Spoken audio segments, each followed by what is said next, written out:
I can never figure out all these DVD options. I tell you, watching movies has become complicated.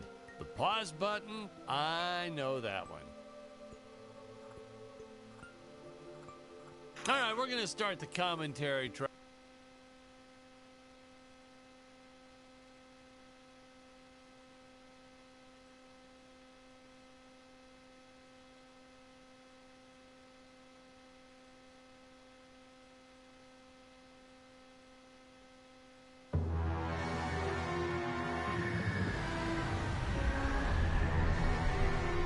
Hello, Dan Smith here. I directed this film back in, well, it feels like a century ago. Yeah. The studio asked me to provide a commentary track for the DVD release. And wham! Straight into the action. No fluff or anything. That's what we did back then. Crash-landed ship. Out pops our hero, the fearless Dick Starspeed.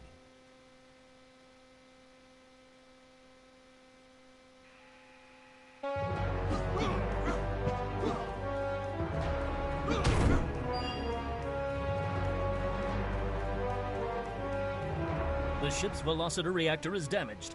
I believe that I am stranded on an alien planet. Played, of course, by actor Jonathan Digby. Went on to some minor roles after this. Such a shame. I thought from day one this guy's got leading man written all over his face.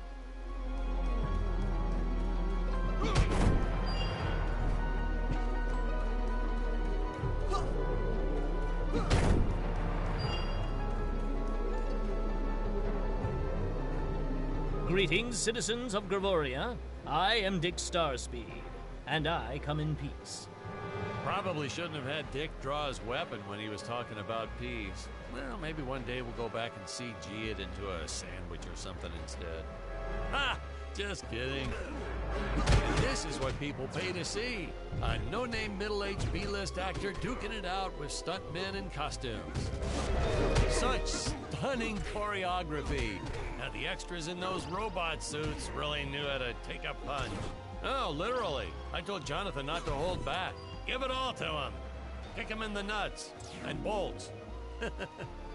And I know what you're thinking, but don't worry. We handled it responsibly. We made them all sign waivers not to sue for injuries. Holy smokes!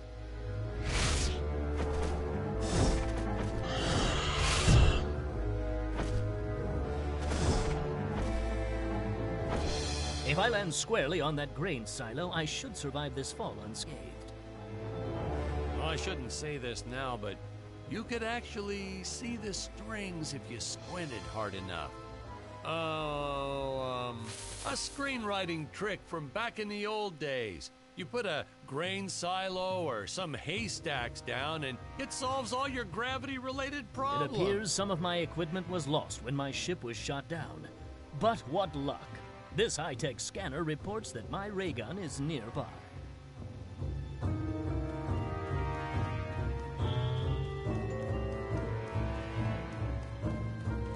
Oh, the dinosaurs! You just don't see quality stop motion like this anymore, do you? Someone actually sat there and moved them, frame by frame. Today, it'd be done with computers, but where's the artistry in that?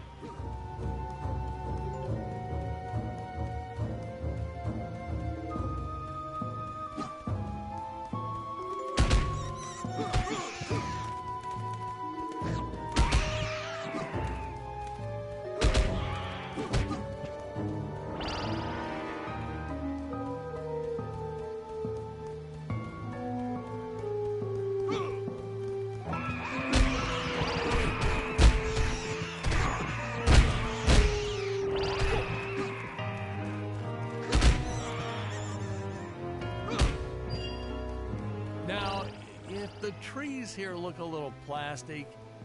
Well, it's because they are. I took them from the set of my last film, Vampire Island 2. We got our fair share of nasty letters from scientists complaining about our portrayal of the dinosaurs. Was news to me. Apparently, these stegosauruses weren't meat eaters. Must have preferred shellfish or something. Wow, how do they know? That's what I say.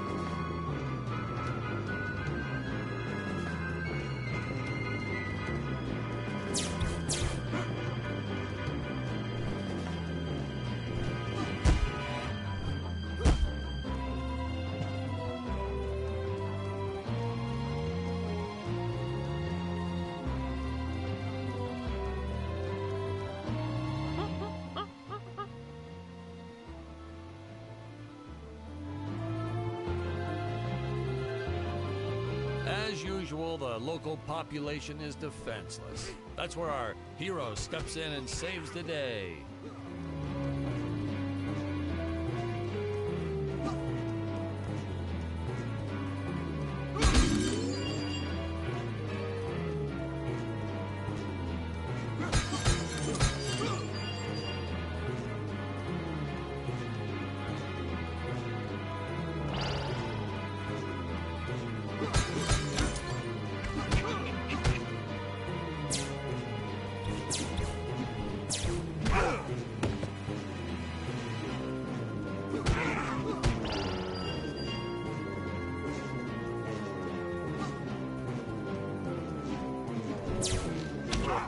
We put Jonathan through a lot shooting this film. He wasn't the best actor, especially when reacting to getting hit. He's what you call a flincher. So I told the stuntman to really just go to town on him. It's the only way to get an honest performance sometime. Our props master tried to make the weapons soft, but there's only so much you can do. Lucky for us, Dick's entire body was covered in that spacesuit. That thing was a lifesaver when it came to hiding bruises. How curious. They dissolved into what appears to be gold. You'll notice the gold disappears when Dick touches it. We had a deleted scene that explained he's actually teleporting it back to his ship. It's funny, no one ever questioned how Dick was able to walk around with an infinite amount of gold on him.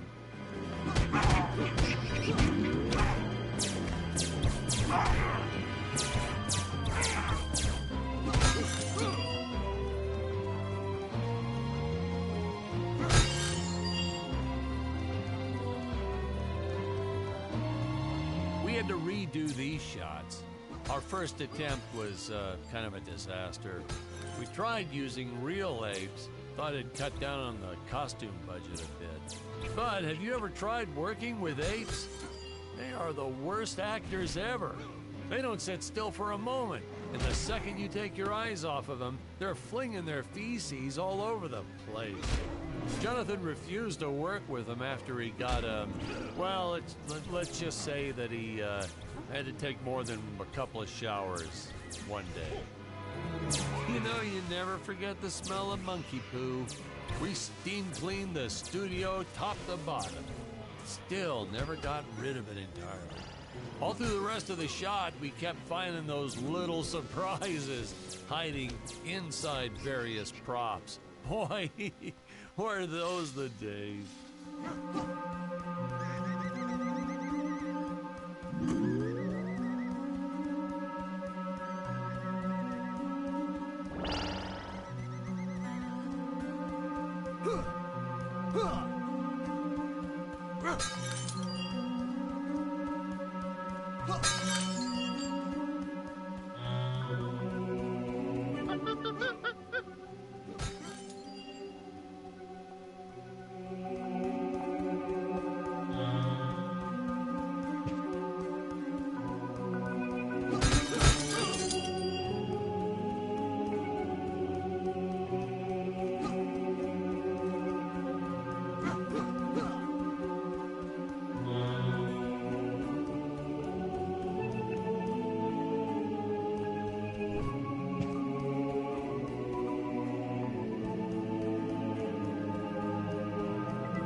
Some really top-notch stop-motion effects, huh? Unfortunately, we skimped on the Dick Starspeed puppet a little. The Earthman is not for you to eat, fiend. Oh, this was groundbreaking. We had the woman rescuing the man for once. We were really ahead of our time with this scene, but well, then again, I've always been rather progressive. The studio exec didn't seem to get why it was such a big deal, though. Sorry, we don't see this as anything unusual. Ha! Of course! It's unusual. A woman would never save the man. It just doesn't happen. Not in the movies, not in real life. I don't know why we didn't get more recognition for this scene. I guess I was just a little too ahead of my time.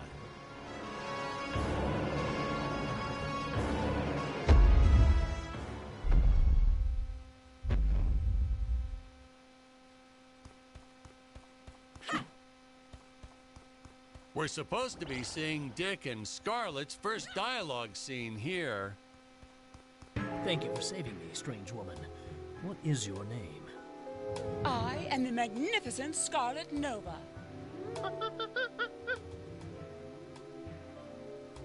Do not question my motives. Just be happy that you are still alive.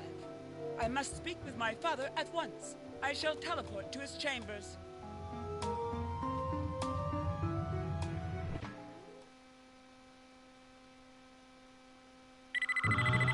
Huh?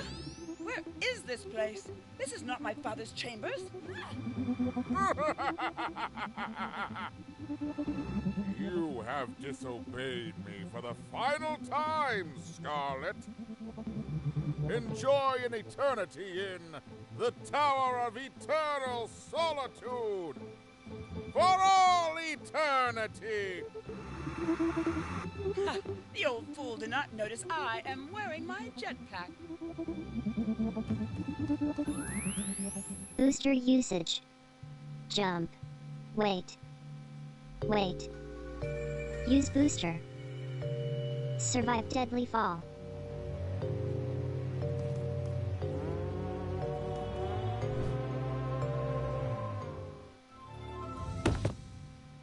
Hey, now what's going on? This isn't...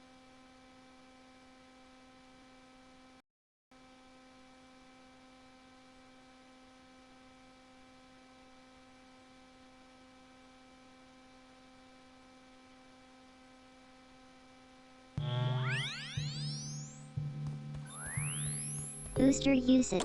Jump. Wait.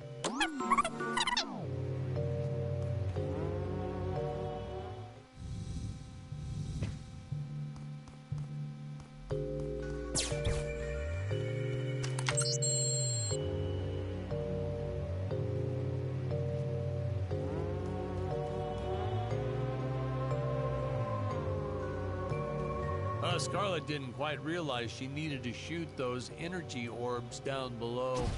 Keep in mind, Stacy was doing this on a soundstage, okay?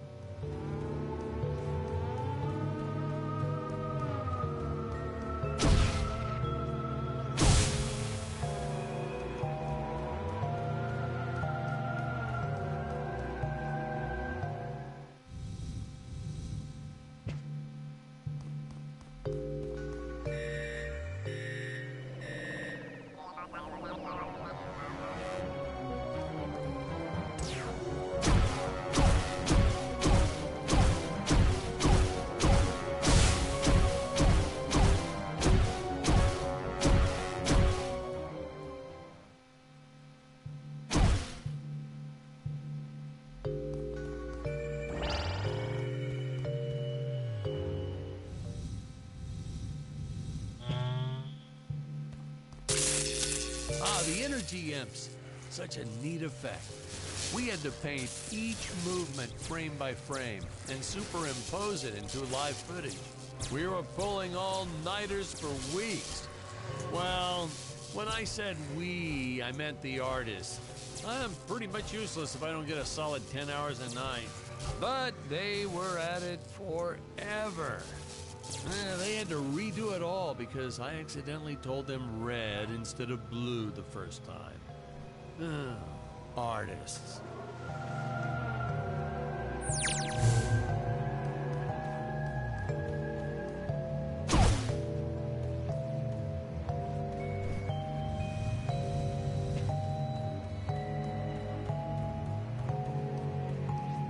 Curses! My father revoked my access to the teleport terminals. I shall only be able to utilize the ones I activate manually.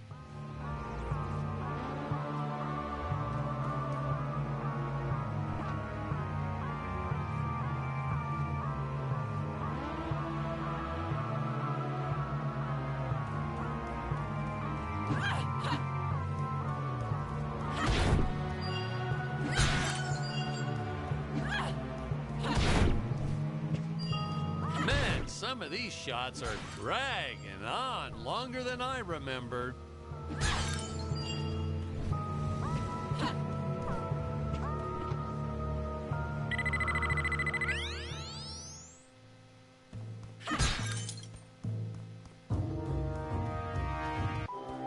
Ah, I knew you would return. Puny Earthman, you shall help me overthrow the Emperor. Why would you turn against your own father? How do I know I can trust you? Oh, this scene. I long to be This is practically Shakespeare in outer space. just as the entire planet does. And, huh? Patrick, what's wrong with the video? Sorry, sir. Technical problems. Darn it, we're missing some really good writing here. There. Sorry about that. Well, he just passed right by her big scene. Basically, they agree to work together, but one must stay behind in the sleep chamber at all times. Should I rewind? Never mind, I'll continue from here.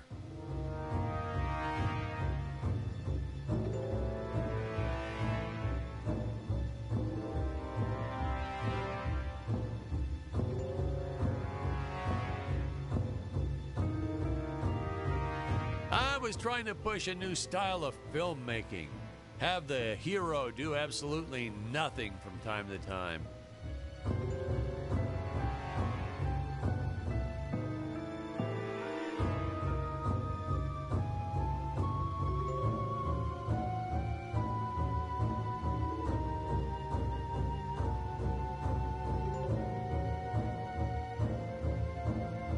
These nice still shots are great, aren't they?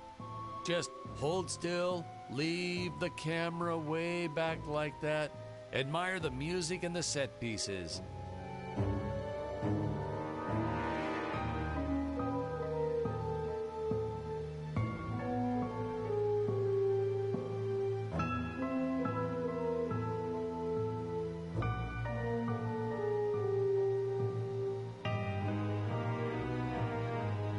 Yeah, this was certainly one of those more contemplative moments.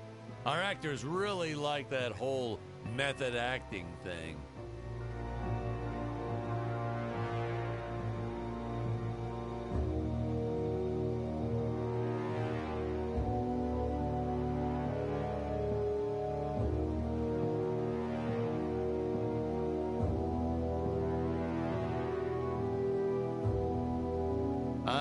Patrick, are you sure this is the right footage? It isn't looping, is it?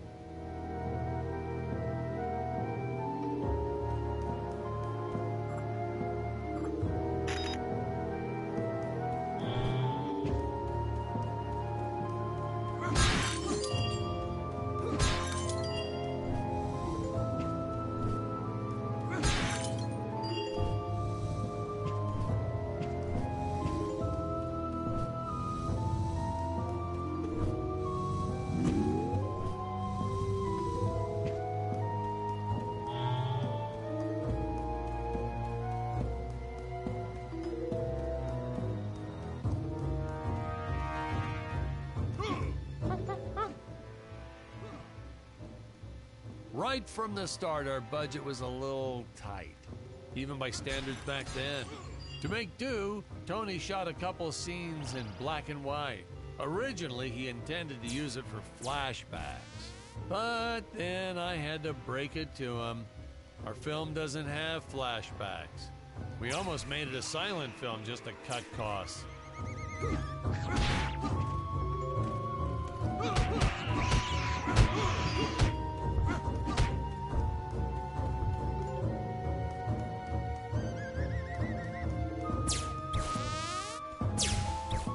well, there was an absolute necessity we have a T-Rex in this film, but we got this Serato thing instead.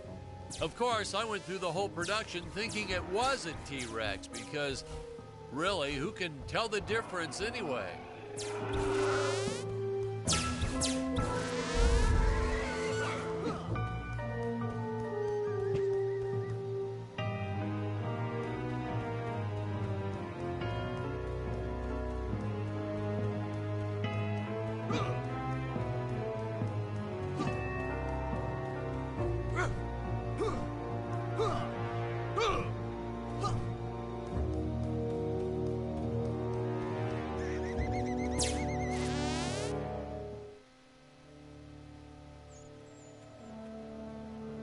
It would appear that now is the time for us to climb the Deadly Tower of Monsters.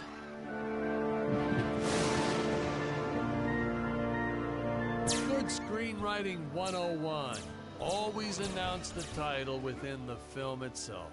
How else are you going to let the audience know your heroes really mean business?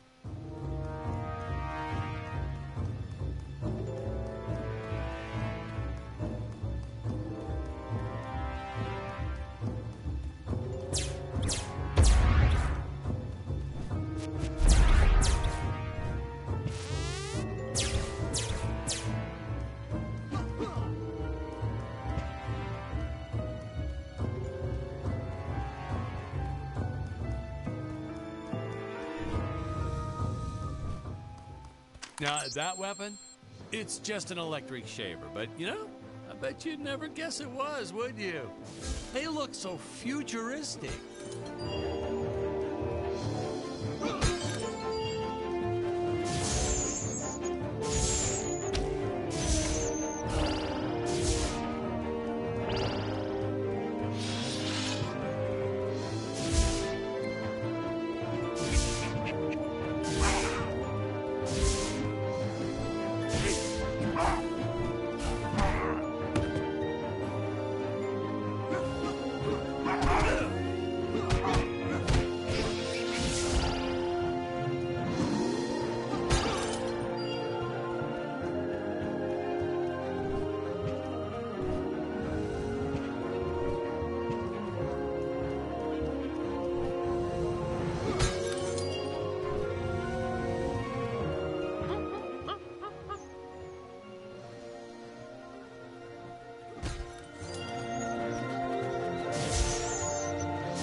I could have made use of that one at some of our meetings with the studio.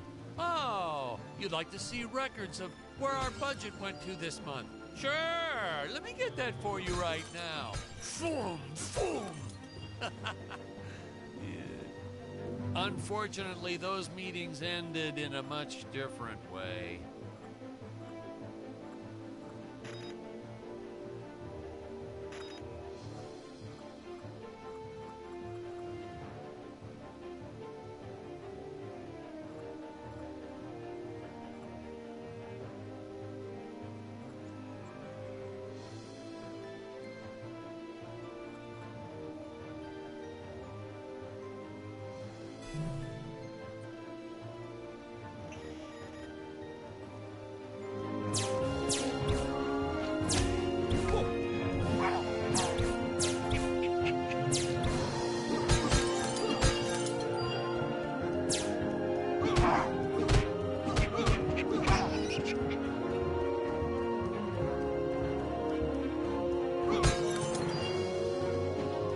I know a taxidermist who helped us out with these bat creatures for real cheap.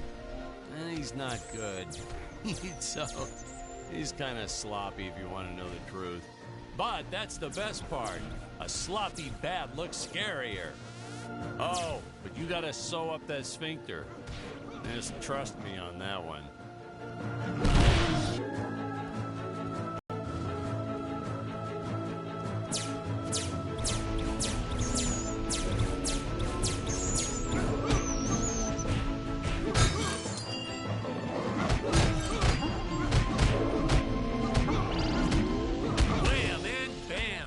Now, here's some real action.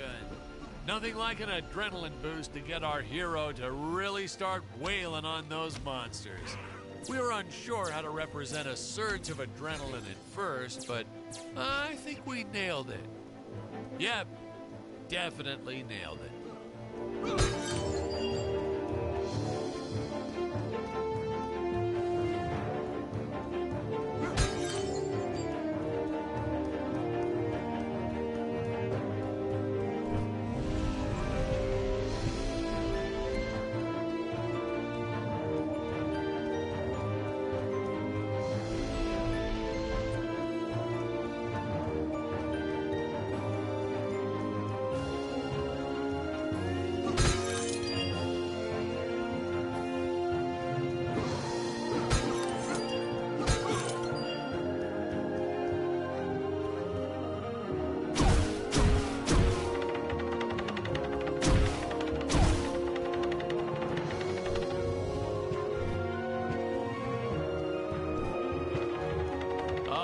Squids. Some board member had these nephews who really wanted to be in the films. They made me cast them as squids. Whatever happened to artistic integrity? If you're going to cast a role not on merit, at least let it be a hot female role.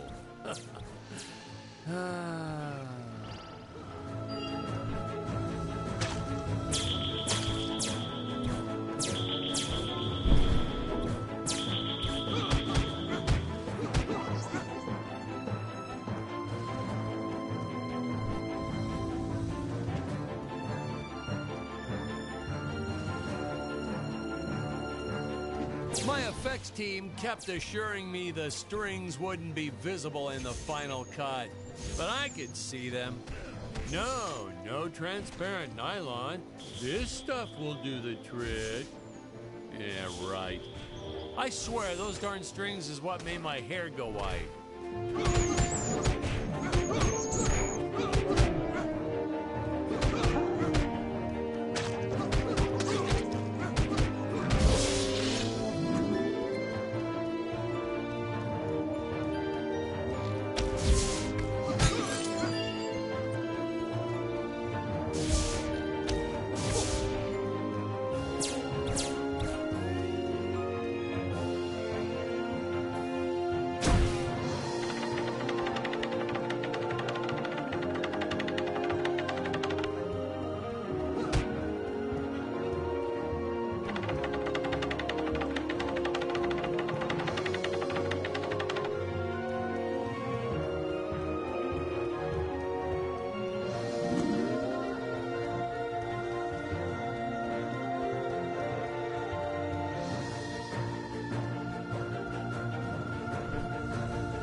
It was odd that a simple wooden cage would have such an elaborate high-tech lock. But hey, if a Gravorian ever traveled to Earth, I'm sure they'd think a lot of our stuff was weird too.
fearless sea monster, always patrolling the shore, eagerly awaiting for his next meal.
Teleport usage. Jump. While in the air, use teleport. Quickly return to upper floor.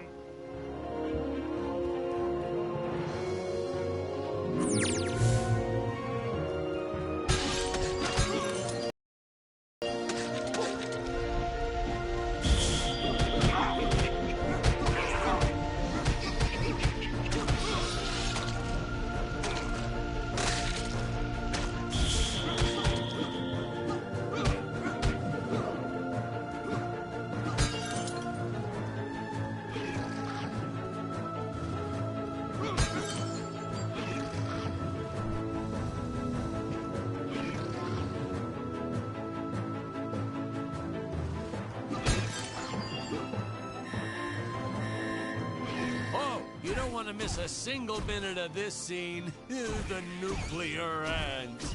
Hey, we need to remind the audience our heroes are climbing a tower, so I needed something that would stick to walls. Originally, we had these web-footed what-have-yous. Not very scary. And then I left some cake out in my trailer, and it was crawling with ants in the morning. And that's when it hit me. What is the most obnoxious thing in the world?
Oh no!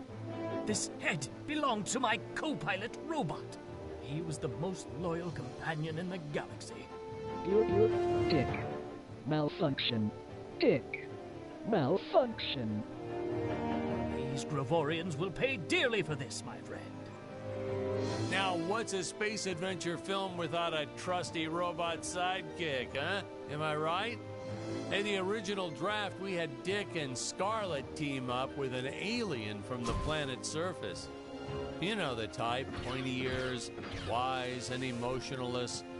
But then we came to our senses and realized that a giant tin can robot's way cooler. Besides, everybody was doing the alien thing back then.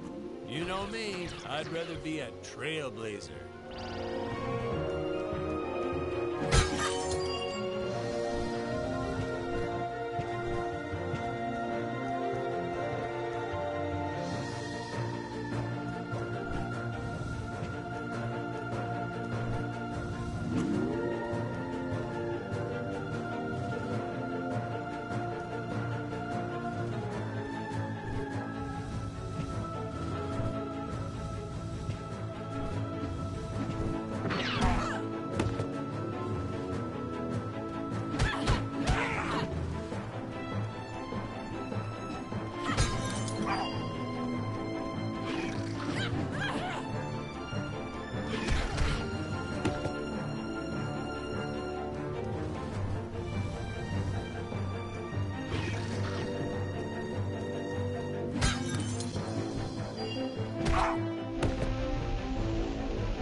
The insurance company made us install those safety guards after our actors fell off the set one too many times. Granted, they kept falling off even with the rails, but thanks to how the contract was laid out, we were no longer liable for their injuries.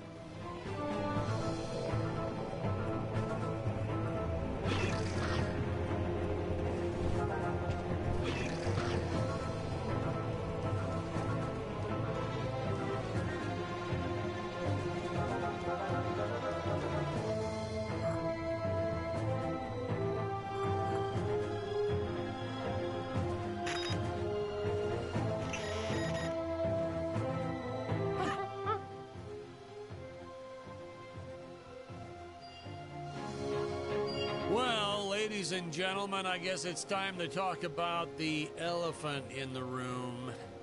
Why on earth does this crazy film have title cards on screen when people are talking? You're thinking that, aren't you? I know you are. I would be too. Well, we had thought about making it a silent film at one point, so we shot a lot of scenes up close like this, with the dialogue written out for the audience to read. Well, when we swapped over to making a talkie, well, we just decided to keep on going rather than reshooting all those scenes.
best part about being in showbiz. Craft services. It's like never-ending supply of free food all day long. I never had to pay for a single meal. Hey, Patrick, I noticed you guys don't do that here in your studio. You should talk to your boss. Maybe even just a bagel station.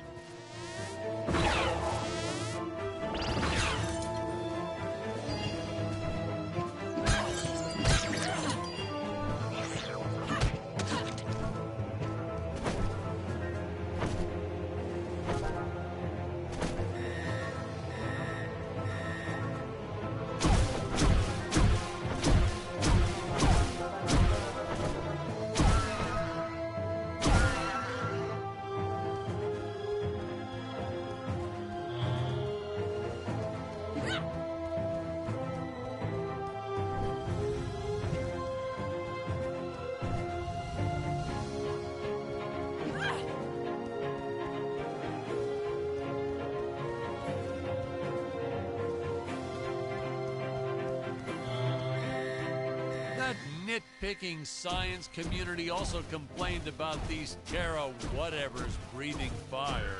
Like there's fossil evidence of dinosaurs not ever shooting fireballs. It's not like I gave them neck frills or had them spit poison or anything ridiculous like that.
As luck would have it, the next lot to ours was filming some horror movie set in Transylvania.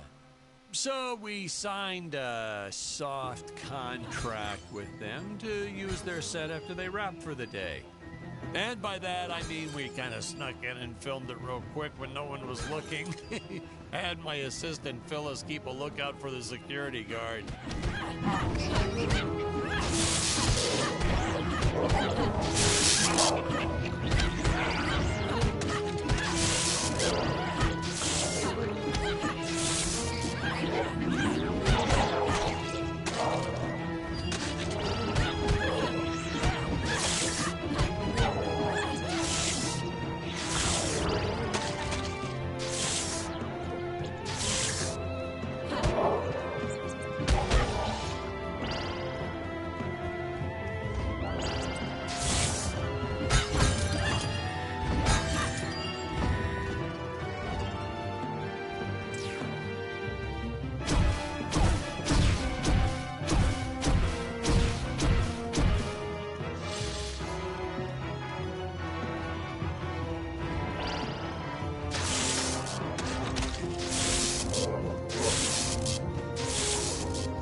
Originally, we shot this scene with Scarlett using the landmines, but then I came to my senses and we reshot with Dick.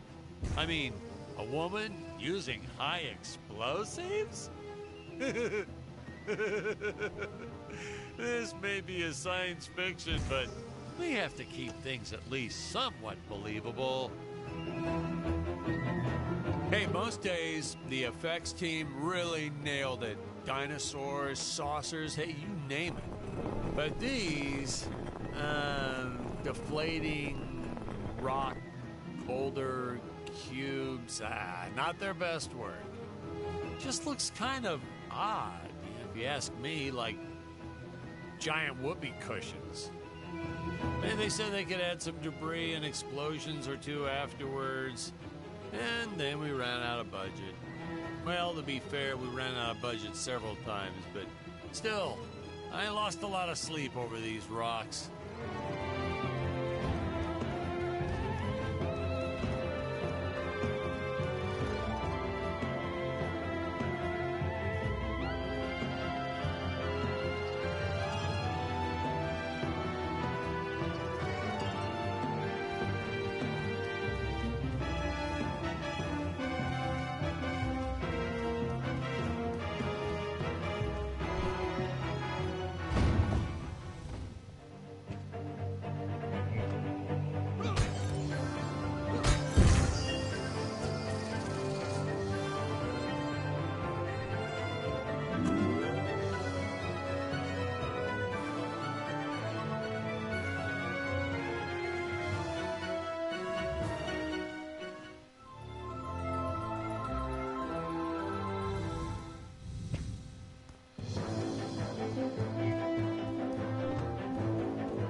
Tried this one with regular logs. Well, that was disastrous. I'll tell you, never mess with physics. It was kind of, well, to be frank, it started out nice, but then, well, it was a death trap. Just plain and simple, it was a death trap. Poor kid holding the boom almost broke his leg. Guess he played basketball in college or something, because he leaped right at the last second. Whew! Crisis averted. My props guy wanted to swap them with some spongy material for safety, but I had a better idea. Let's set the logs on fire. Then the crew will be sure to be safe dealing with them.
was thinking? With all this jumping and climbing and jumping, wouldn't this make a great video game? Isn't that what all those video games are about? Jumping around? Well, yeah, and killing. There's jumping too, but mostly killing. What? Patrick, that's awful. What sort of example are we setting for our youth? Well, movies are pretty violent too. Your heroes have killed everything in sight. You had Dick shooting a dinosaur in the face in the first 5 minutes. Well, Patrick, that's different, you know? What we did on film, that was art. Video games aren't art.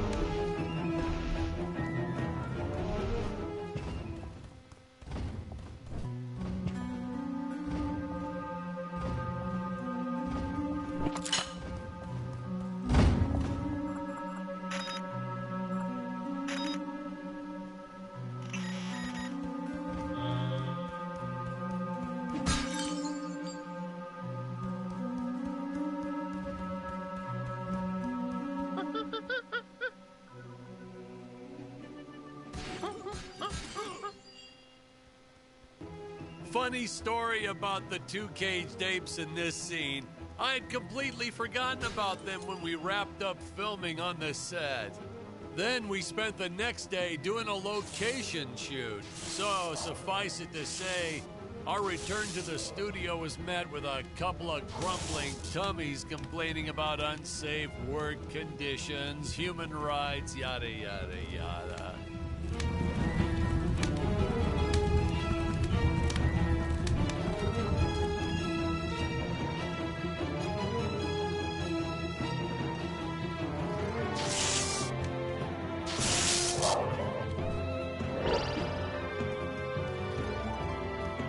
Hey, Patrick, I was thinking we should take a little break and get a bite to eat.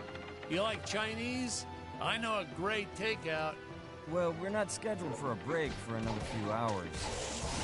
Nonsense. Hey, you have to try the shrimp. It's the absolute best. But, oh, hey, I feel like I should warn you.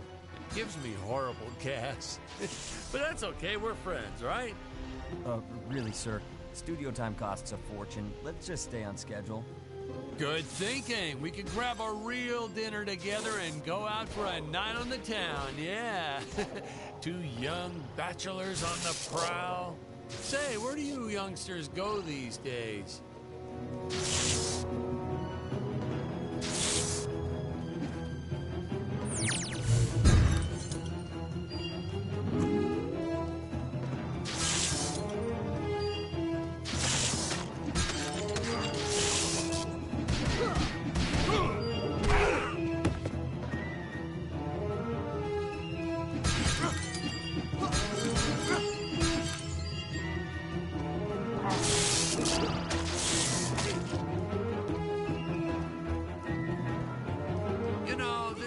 May not have made the big splash in Hollywood or even made the budget back for that matter, but hey, in the end, I think it was still worth making just for those die-hard fans that really love it. I attended a lot of sci-fi and movie cons, and to this day, I still see fans showing up dressed as aliens and apes and dinosaurs. Does a man proud. Now, granted, their costumes aren't exactly 100% faithful to the film, and it seems that no one ever remembers them by the right name. But still, knowing that we still have fans like this promoting the film decades later, it puts a tear in this old director's eye. I get all emotional.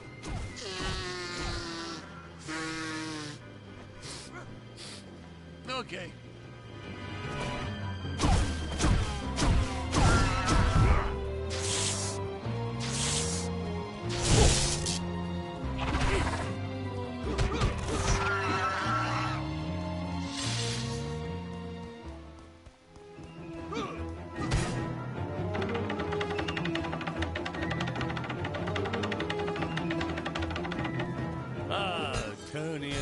insistence on lens flare. I tell you, some days it felt like he was trying to be the director. Honestly, you could see dust on the lens, so just go and wipe it off myself. He would get so upset about it too. Like my fingers aren't clean enough to wipe the lens. Don't touch the lens. Whatever.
Danger! Human speed is not enough to pass through that fan.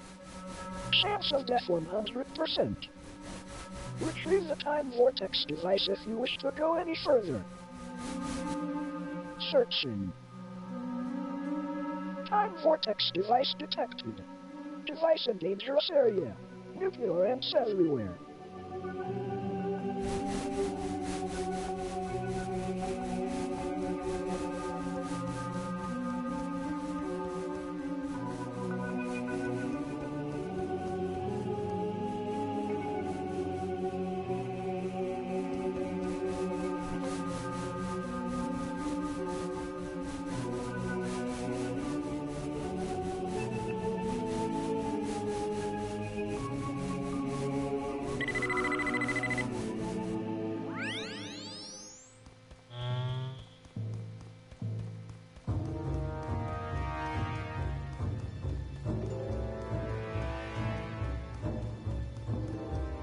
So, do we get any backstory on Dick? Why'd he travel to Gravoria in the first place? Did he do any research before landing there? Did he have a specific mission in that region of space? Patrick, if you keep getting bogged down by the details, how will you ever learn to just sit back and appreciate the work of art for what it is?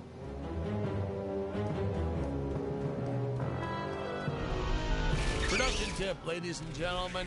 No matter how sunny it is, don't store your papier-mâché props outdoors. They will get rained on. It's the law in this town, like Occam's razor or Stockholm What in the syndrome cosmos? or It's forget my what it's co-pilot's body! I believe that I can repair it. Oh no! I am trapped!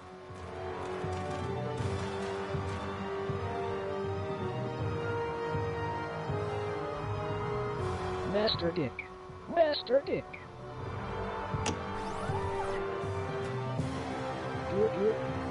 Functions restored. Threat detected. Must eliminate. Fun fact, that we actually had an actor inside the robot suit moving him around. I bet you thought it was an actual robot, huh? That's how good he was. No rest breaks or anything. Hardest working actor I've ever met. What a trooper. It was a shame we couldn't afford to pay him. And of course, since he wasn't on the payroll, I couldn't officially add him to the credits. But still, what a trooper. Wish I had a dozen actors like him.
Dangerous radiation detected.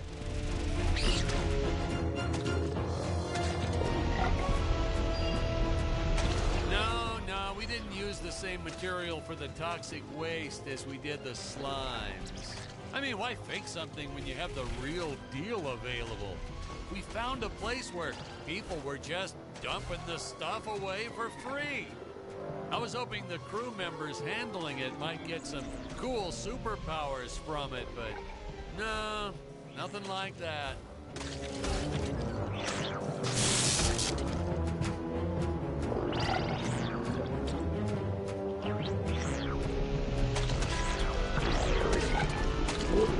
Alien slimes terminated.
I will strike down upon thee with great vengeance and furious anger.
Oh, Robot, you're all right.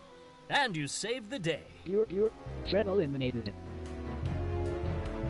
Looks like the Emperor's days are numbered.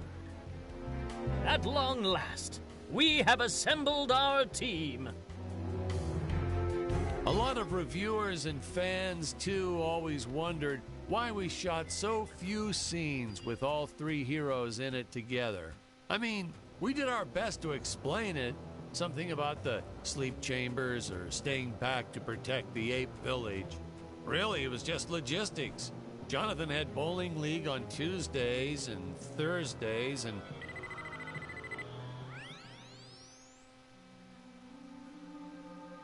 Stacy had her karate Monday, Wednesday, and Friday. Honestly, we almost never had all of them on the set at the same time. Our robot actor was in some religion that only allowed him to work on Sundays. I'm still a little skeptical about that one, though. Sir, it's just a guy in a suit. Couldn't you have gotten just about anyone to stand in as the robot? See? That's why you'd make a horrible director, Patrick. His touches were subtle, to say the least. But he really brought a lot of character to the robot role. If he was so indispensable, how come you didn't list the actor in the credits? Well, let's just say it was an oversight. But I've learned my lesson. I only made the mistake 6 more times throughout my career.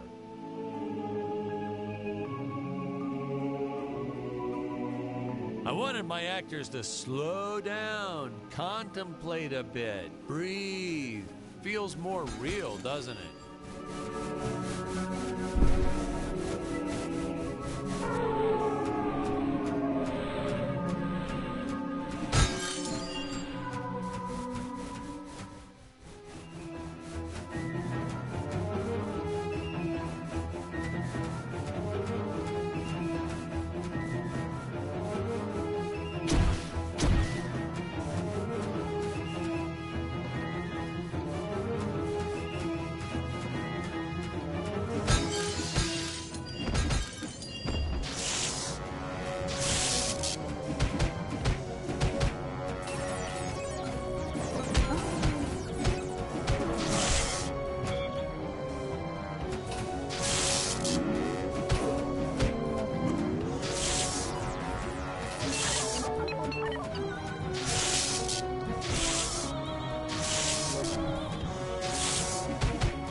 These rickety old things, the higher up they went, the more they sounded like they were gonna fall apart.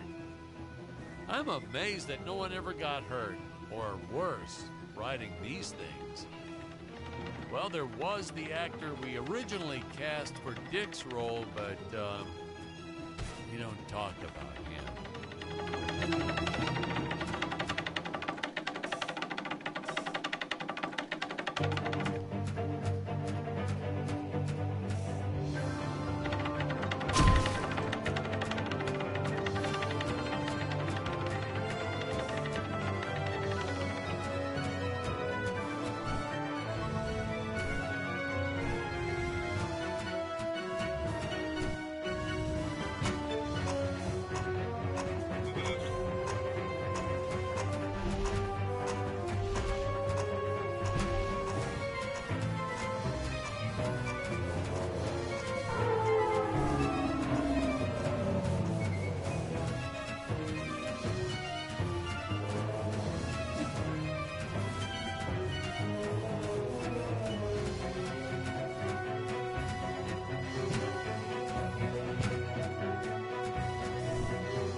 really start to get a sense of how high up our heroes have been climbing here.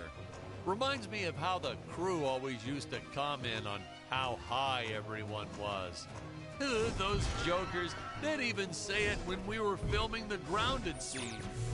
And they all giggled like school children whenever they mentioned it too.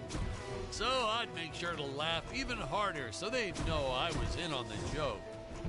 Whatever it was.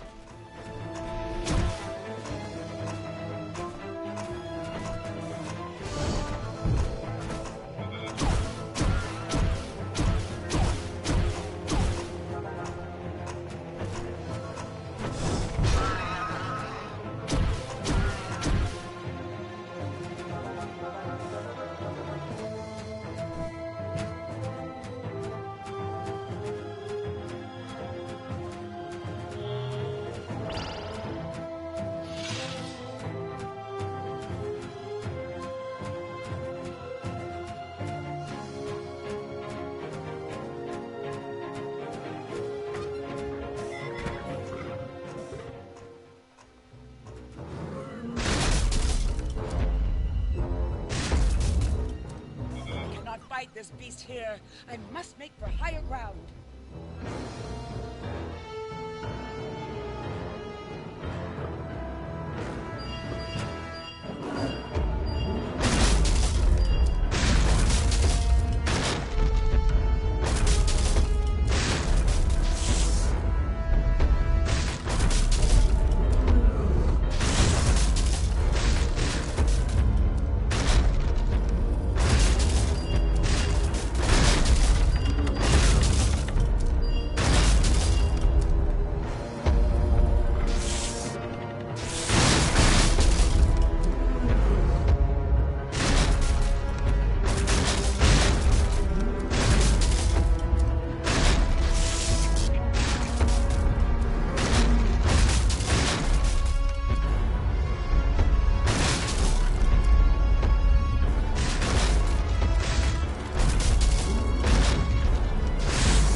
Sets back then. Props, walls, you name it. Then, you moved bits and pieces around and created whole new scenes. We were efficient. I adopted that technique to my wardrobe, too. If you mixed and matched sufficiently, you could get by for years on only a handful of shirts and underwear.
I can never get enough of these free-falling shots. Something so invigorating and freeing about them. Like sticking your head out of the sunroof while driving on the freeway.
hear modern science fiction directors sometimes put the lens flare in on purpose. Why on earth? What's the next trend? Dead fly on the lens? Jeez. Watch. You won't believe me, but you just watch. It'll happen. Some big shot will do it for one scene, and the following year, everyone will be doing it.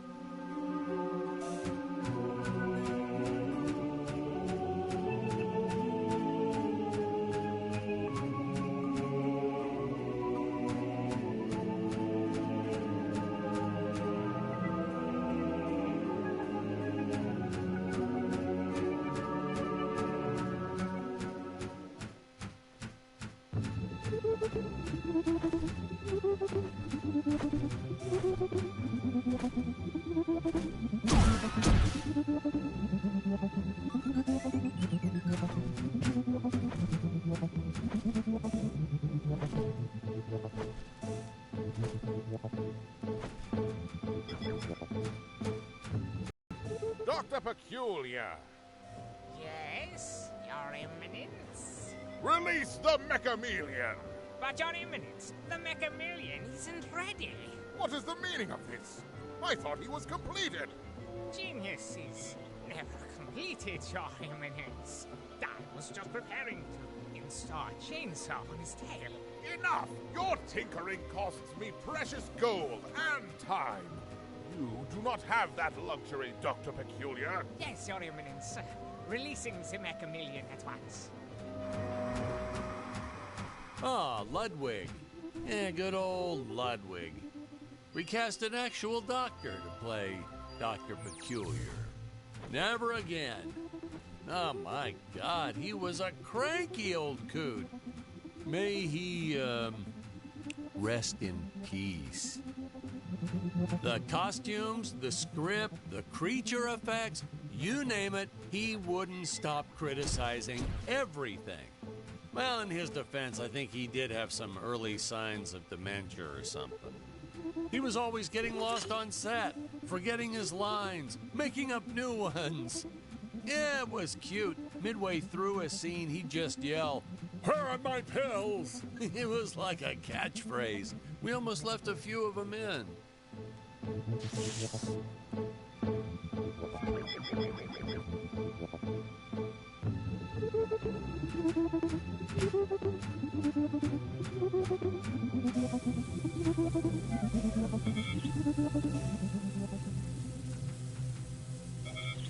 I have to say that the incredible job the animators did with the King Gorilla can only be outdone by their work in the Mechamelion. I'll leave further comments for later in the film, but this was truly an epic creation.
Here we see our first glimpse of a technique I used throughout the movie. Want to make a big scary monster look even more menacing? Put it in a dome. Monster doesn't look scary enough already? Put it in a dome. Want the audience to know when a monster really means business? Put it in a dome.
The little mini saucers. Oh, these guys were just adorable.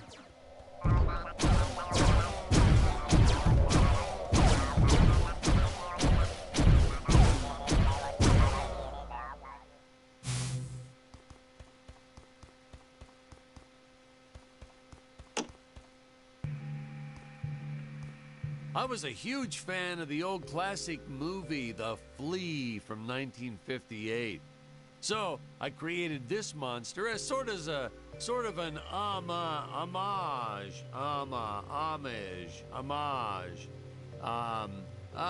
in respect to that film. I have the darndest time with that word homage.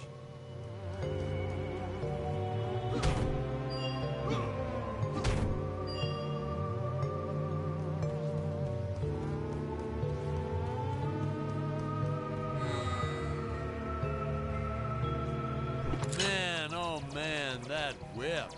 We probably should have invested in some training courses so the actors knew how to properly handle it, but instead we just let them flail it around wildly. You know that saying, it's all fun and games until someone loses an eye? That's true. And that's the story of why the Emperor wears that metal monocle. Greg was a real trooper about it, though. Didn't even seem fazed that he'd have to wear an eye patch for the rest of his life. I think he went on to do some pirate-themed promotions at his used car lot once we wrapped up production.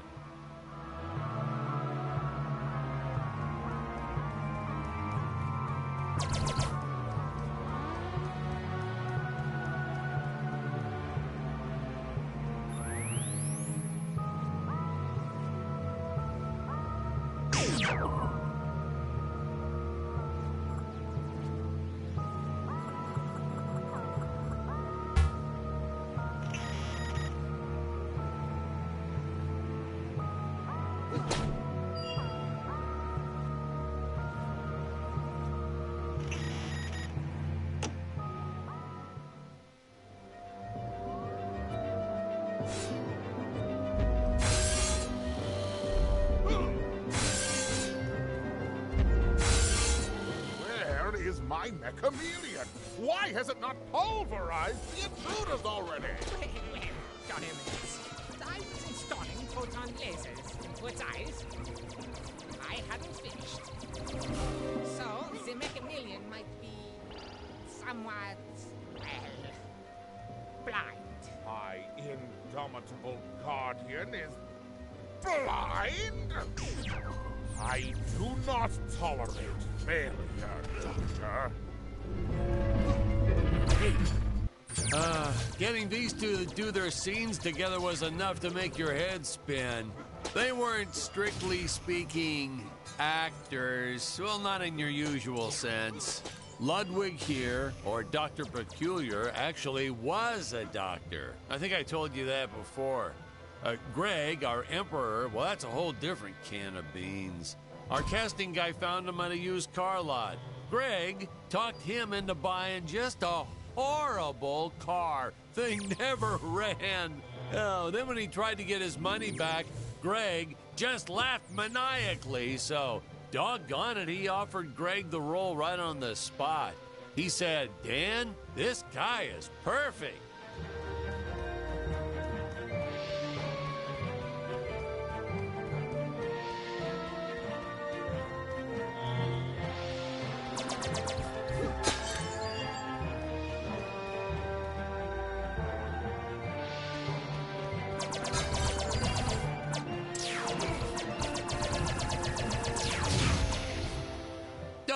No, Patrick, you got the wrong footage again. That character...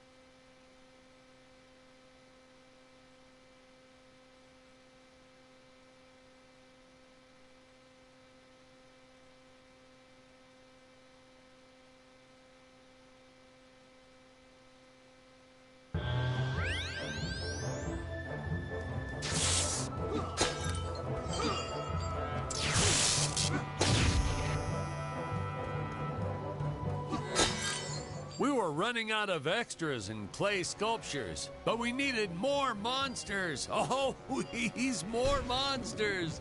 So we had this brilliant idea. If you stick a puppy inside an old vacuum cleaner, wham, instant monster. Throw in a string of Christmas lights and it's camera ready in 5 minutes. And that had to be some kind of world record or something. Fun fact, boys and girls, cinematographers don't like it when you use their dog without asking permission first. But hey, to that I say, what goes around comes around. Little Buster here ruined so many shots barking all day long. You don't want me to grab your dog and cover him in Christmas lights? Well, don't bring him to work.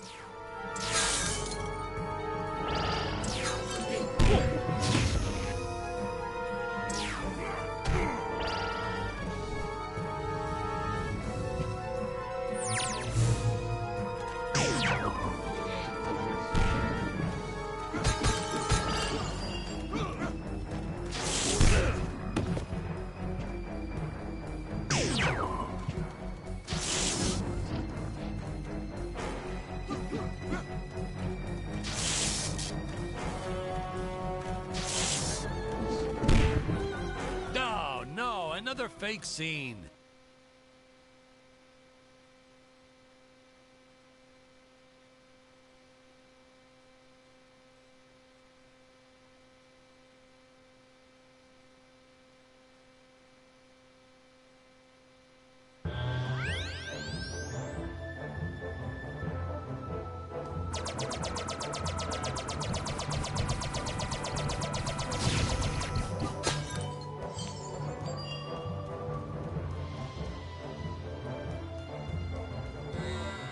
We were running out of extras and clay sculptures, but we needed more monsters. Oh, please, more monsters. So we had this brilliant idea. If you stick a puppy inside an old vacuum cleaner, wham, instant monster. Throw in a string of Christmas lights and it's camera ready in 5 minutes. And that had to be some kind of world record or something. Fun fact, boys and girls, cinematographers don't like it when you use their dog without asking permission first. But hey, to that I say, what goes around comes around. Little Buster here ruined so many shots barking all day long. You don't want me to grab your dog and cover him in Christmas lights? Well, don't bring him to work.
We're about at the altitude where Dick's rocket ship had crash landed at the start of the film. When I think back about all the work we did, building this darn tower and making models and costumes and sets and props, and then trying to keep it all straight during filming and not getting anything all mixed up. It's exhausting. Just thinking back on it is exhausting. I wish I could tell my younger self to just direct romantic comedies. It's the only way you'll get a good night's sleep.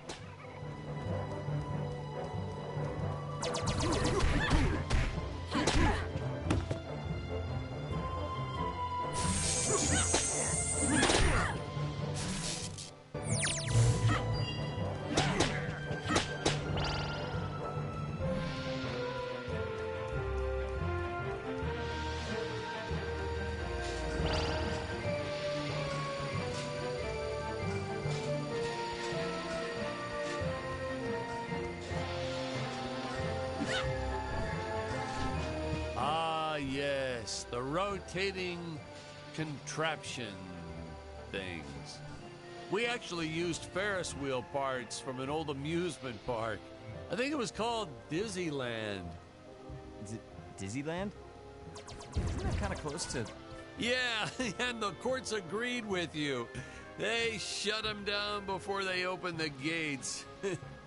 Well, it's their own fault, I guess. Well, naturally, my production team swooped right in and bought up everything they could get their hands on. So I guess there was a silver lining to their legal battles. One man's lemon is another man's lemonade. Or however that saying goes.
Fun fact, the statue of the Emperor is actually as big as it looks on screen.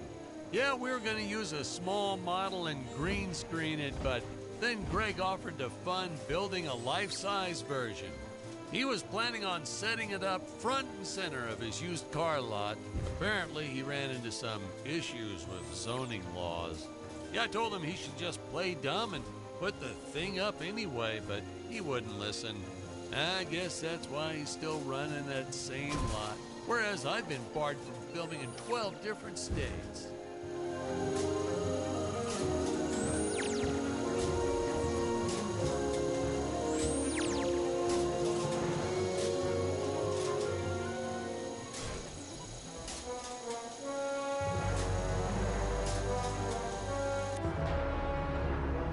If I told you how much gold paint we used on these darn sets, you wouldn't believe me. We were originally trying to decorate this whole set in precious stones. I wanted that sparkling effect, but then my props guy shook his head. I've learned that when he shakes his head, it's best to go with Plan B. Unfortunately, Plan B meant a cement mixer filled with gold paint. It was so much hard work, even I had to finally roll up my sleeves, dive in, and call some interns from the community college. Man, there's nothing college kids won't do for free pizza.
This scene reminds me of a big fight I had with the studio head. Word to the wise, when the guy funding your movie offers you a suggestion, stupidest idea ever is a phrase you should shy away from.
I have come here to end your empire and free these apes from your tyranny.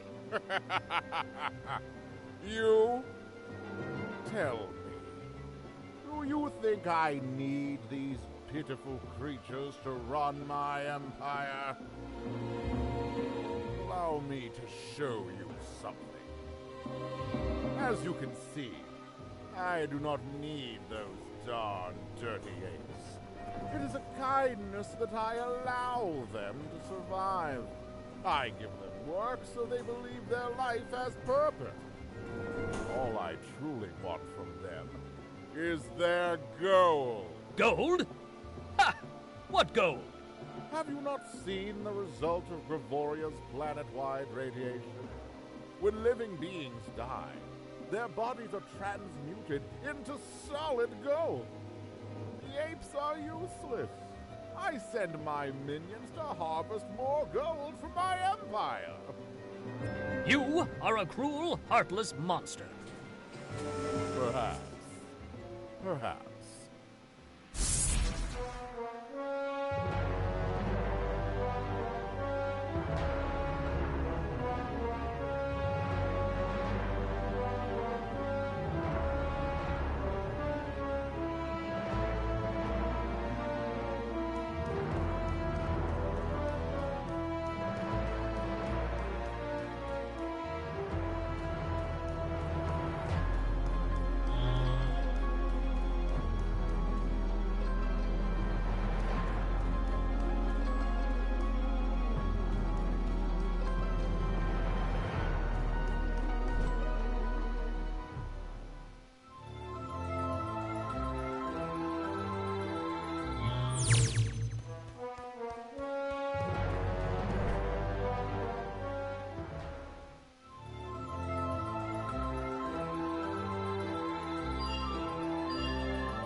Whoa, that scene always makes me woozy. Hey, Patrick, I think we need a break.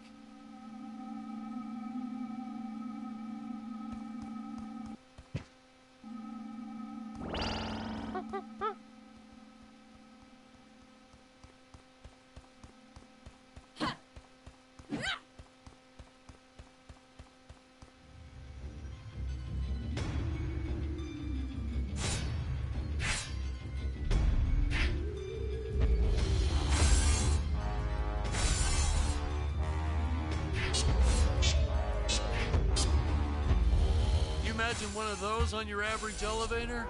Still, it's even worse when you press all the buttons on a real elevator. People get so annoyed when you do that.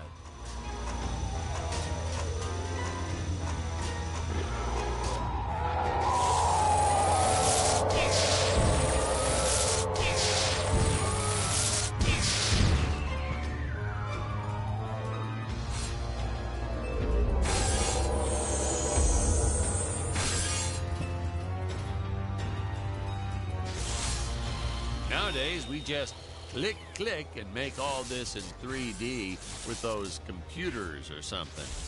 But no computers here. No, heck no. I still don't know how to work one of those damn contraptions.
Set construction 101. To make it look nice, you gotta make it look shiny. That's the secret ingredient, you know.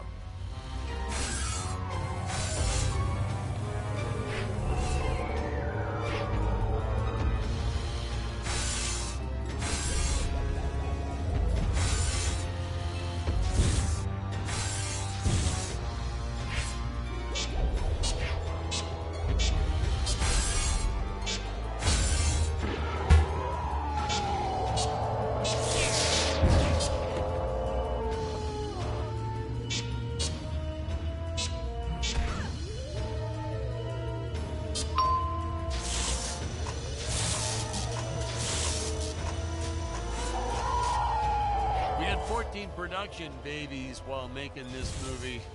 One of them was even named after one of the characters, Maximilian J. Peterson.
I have the right clip now.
why did you film so many scenes of your actors dying anyhow?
Let me guess, another of your fake death scenes?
Skydiving myself, but I have a crippling fear of heights.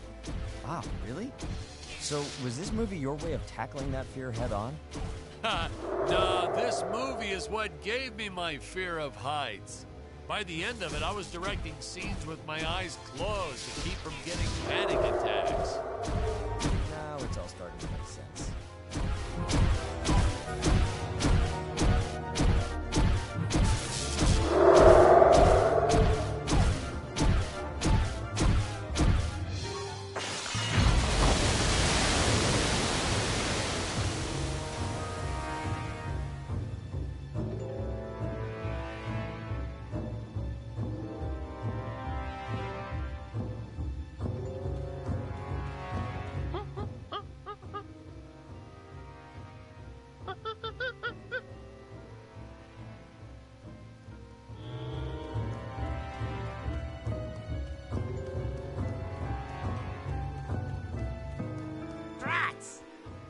Destroy my Mechameleon.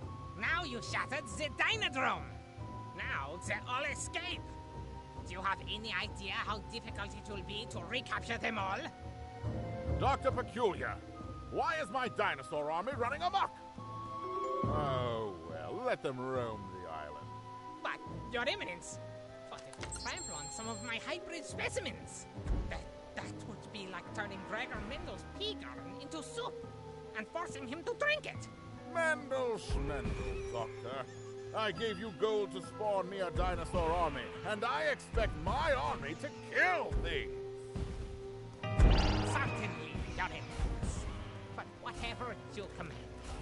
It is so hard to read science under these conditions.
The stop-motion team was so stellar, and they worked for peanuts. They really did.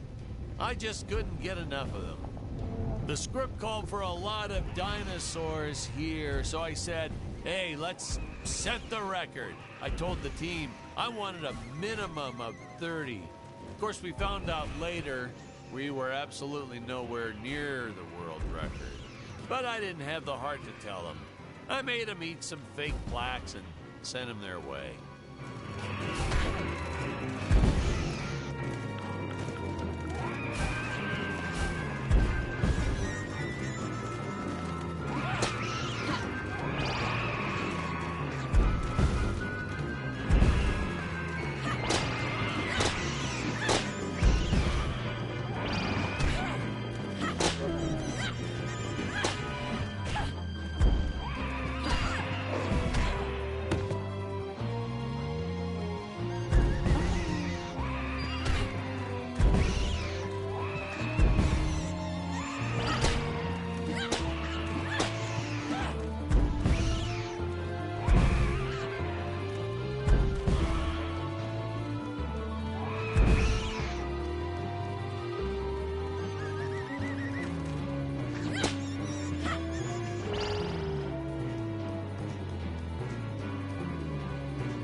Okay, now you can stop.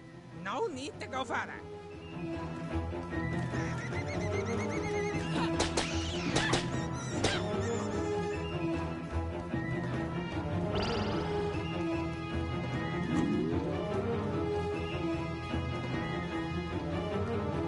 If you break even a single egg...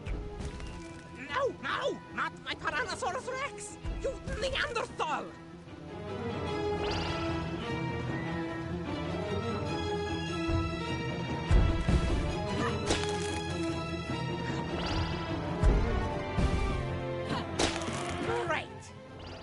How long it took me to crossbreed killer bees with velociraptors.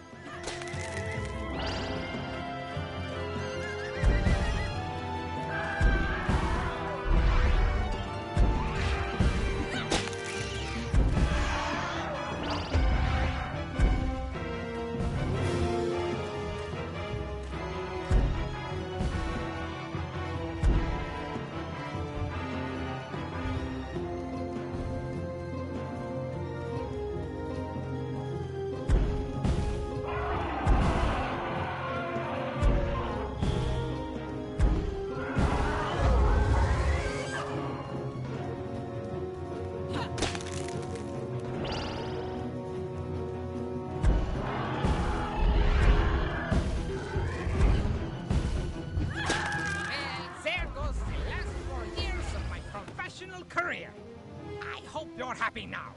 Welcome to a world with no genetically modified carnivorous dinosaurs.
Recalling similar lightning switch. Searching. Available rocket ship detected.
Some people wondered why we had that third lower exhaust pipe on Robot, even though it didn't shoot flames when he hovered. It was purely a matter of necessity. Wearing a suit that takes hours to put on? I mean, when you gotta go, you gotta go.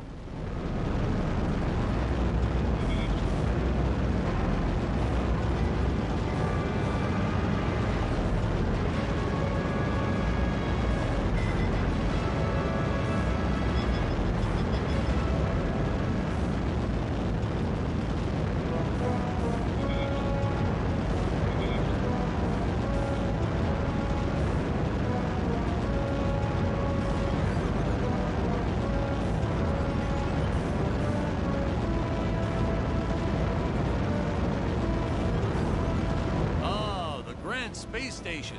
Space, the final frontier, where no man has gone before. These are the voyages. Whoops. Sorry, I got kind of carried away with something else there.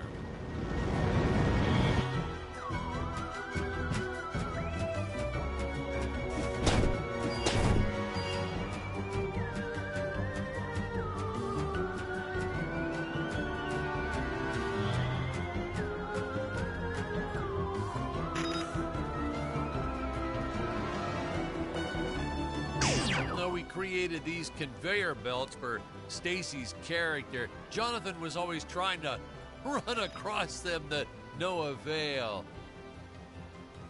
I probably should have told him that we slowed the belt down whenever Scarlet runs across, but I got a real kick out of watching him try.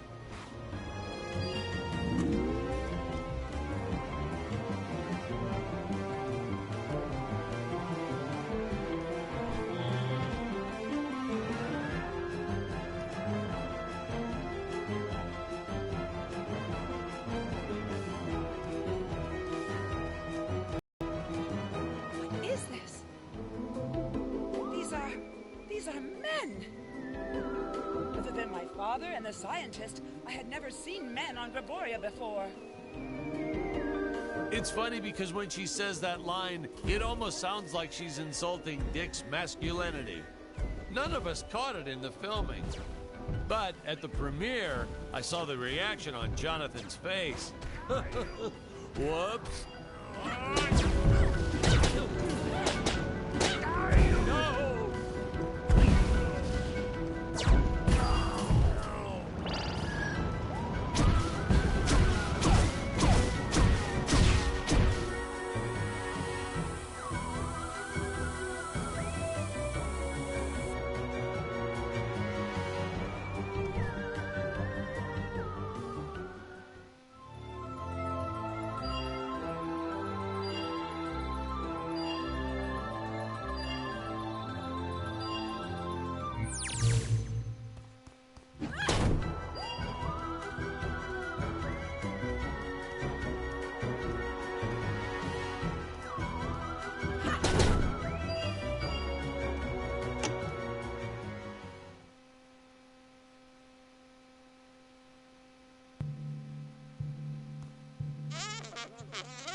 Who are you?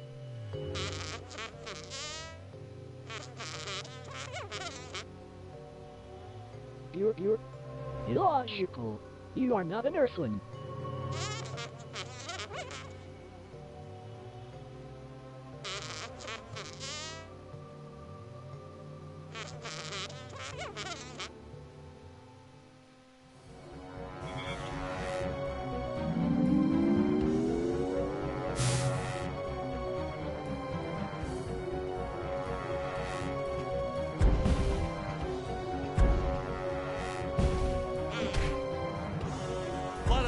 Complained that the fight scenes went on a little too long in my movie, that there wasn't enough story and exposition. Excuse me, what kind of movie did you decide to go see? An action movie, you say? Last time I checked, dialogue wasn't a movie genre.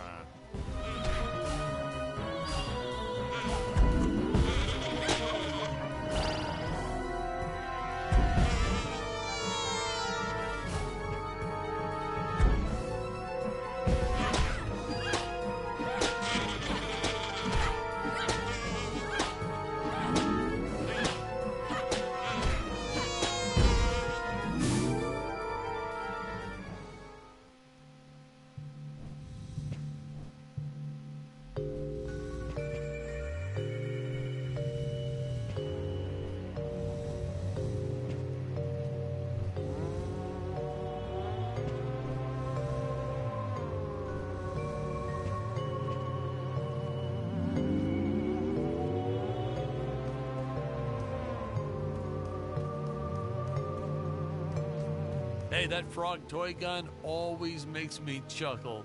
A frog-shaped gun that shoots flies.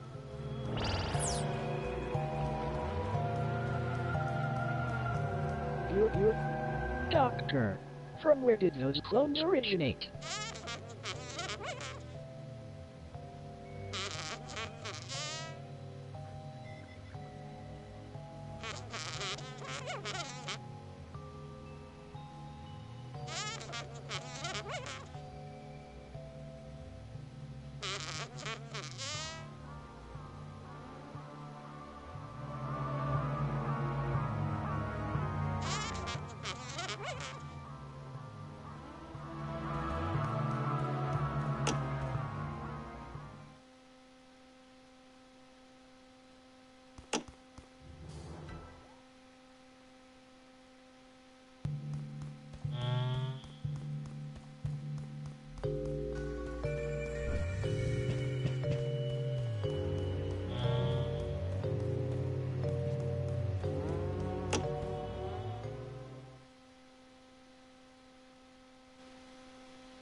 This laboratory is larger than I ever imagined. My father never told me about this place. Ah! That is because he does not know it exists, my dear. He supplies me this gold, and I hand him little robot toys he can play with. Little does he know, I divert most of the gold into my own experiments. Experiments like my army of atomic monkeys.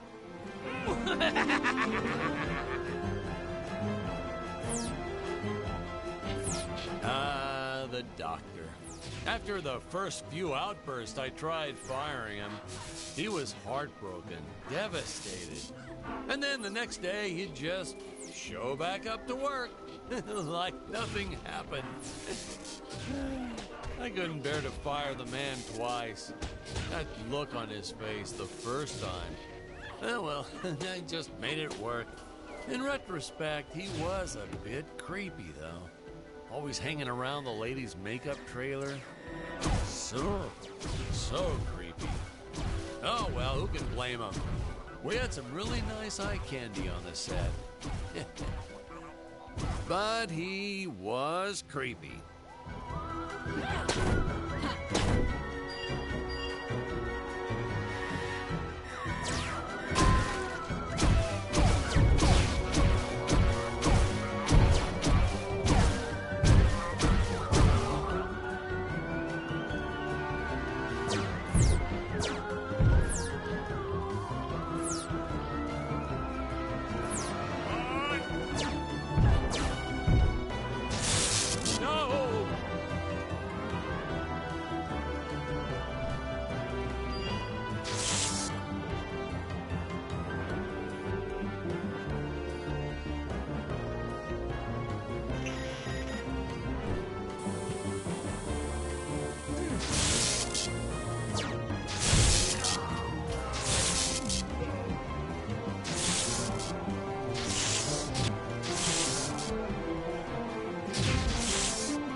Invisible men are always cool, and the great thing is, they're easy to cast because of obvious reasons. Actually, that's what I wish I was when my ex-wife or IRS come knocking at my door. Forget I said that.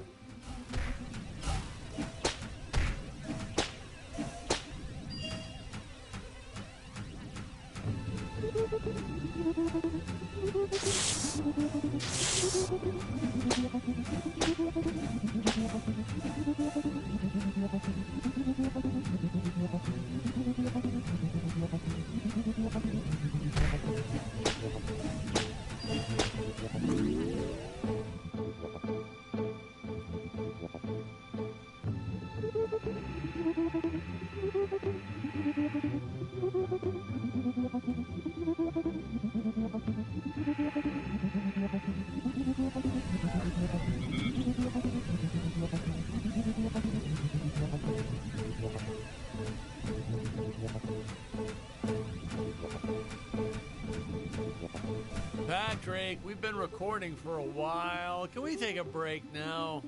Well, we're a little behind, but sure, let's take a fiver. Oh, man. Man alive, that feels great to get those headphones off. Whew.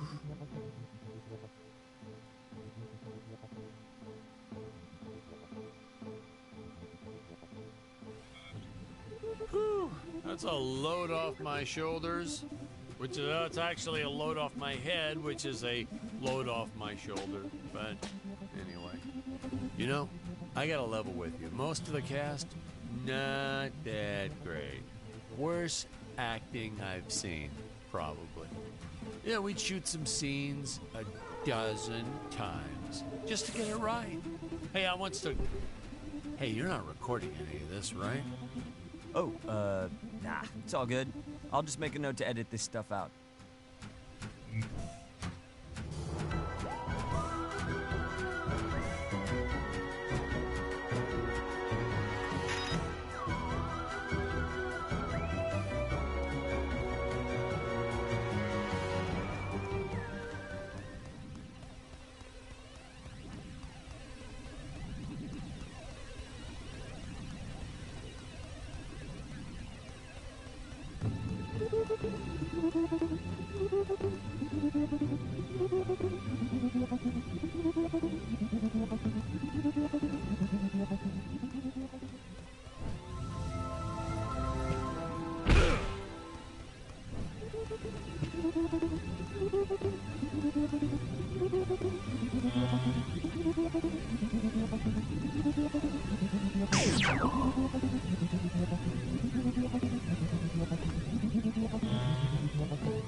Jonathan, that was an odd one. He used to tell me that after he makes it big, he doesn't want to be Jonathan Digby anymore. He wants to be J. Dig.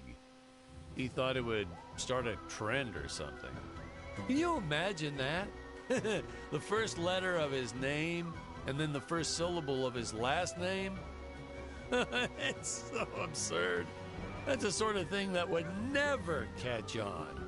Oh, especially in the entertainment industry.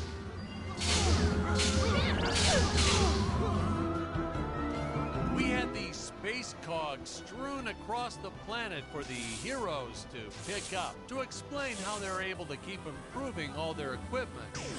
But how does adding gears to something like a baton or sword suddenly make it better? I mean, how do gears even factor? Hey, Patrick, let me stop you right there. Are you an engineer? Well, technically, I'm an audio engineer. Exactly. Didn't think so. Hey, keep that in mind next time you criticize things outside your realm of experience.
ask, but why did you bother adding effects and editing?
Jonathan, that was an odd one. He used to tell me that after he makes it big, he doesn't want to be Jonathan Digby anymore. He wants to be J-Dig. He thought it would start a trend or something. Can you imagine that? The first letter of his name, and then the first syllable of his last name? It's so absurd. That's the sort of thing that would never catch on. Oh, especially in the entertainment industry.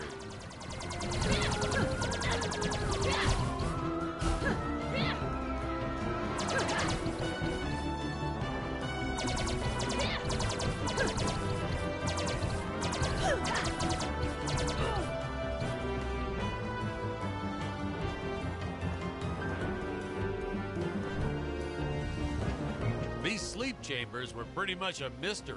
Just how in the world do they work?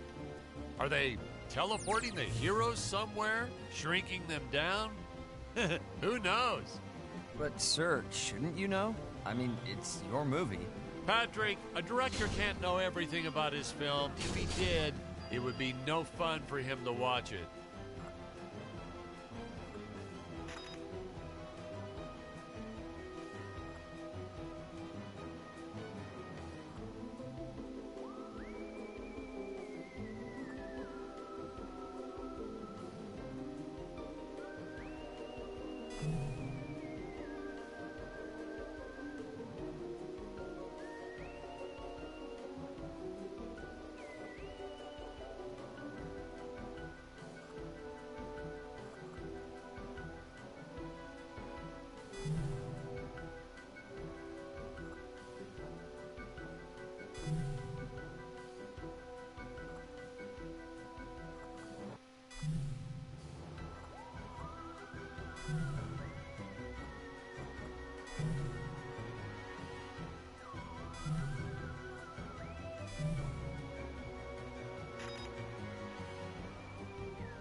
Also, I called in sick a lot, so a lot of the scenes were handled by my cinematographer.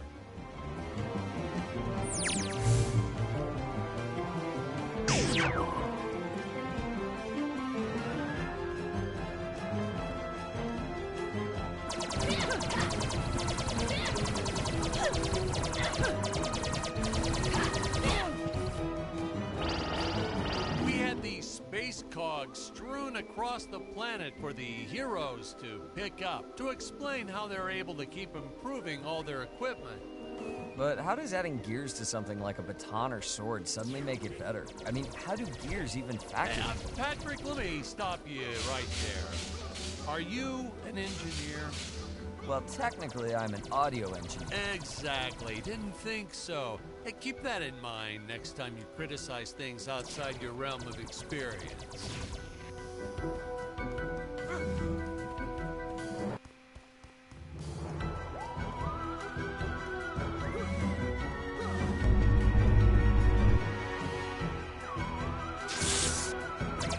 You have any idea what sort of blood, sweat, and tears went into creating this army? And making them all move around on cue? No, seriously, do you? Because I'm still stumped by this. I watched the scenes, and I'm flabbergasted by the amount of work someone must have done to make all this happen.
tried a lot of names before we settled on Dick Starspeed. Let's see, we had Lance Laser, Gary Galaxy, Samuel Satellite, Nacho Nova. That was my favorite. Yeah, we did a whole lot of those same first letter thing for a while there. The execs wanted us to go with Dick, though. For a while, we were going to go with Dick Missile, I think. The studio didn't care much, as long as we steered clear of Uranus and black holes. Dick Missile penetrating deep into a black hole, then going to Uranus. That would have been a knee slapper.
Had a blood vessel burst in her eye on our first day of shooting and tried asking for the rest of the day off. You expect us to pay you nothing to do nothing? I told her. But then it gave me the idea for these exploding eyeball monsters, so I let her take a full 15-minute break for lunch that day.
Might have gone a little overboard with how the heroes are always destroying things. The prop master Ralph had intended to use some for multiple scenes, but nope, not the way our actors were busting through them. Ralph ended up having to rebuild each of those boxes and statues and pots and all that for practically every last scene. That's okay though, because I know he loved it, as did our second prop master who we ended up hiring after Ralph quit.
for the evil replicator, I wanted a really awesome, unique new robot creature. I had even envisioned a mix between a praying mantis and a tractor. I drew this doodle on a napkin and showed it to the special effects lead, but I knew the answer when his face went pale. I mean, how much more work would it have been to squeeze in one extra monster in production?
I was going through a phase back in the 70s. Always had mood rings on. Several of them.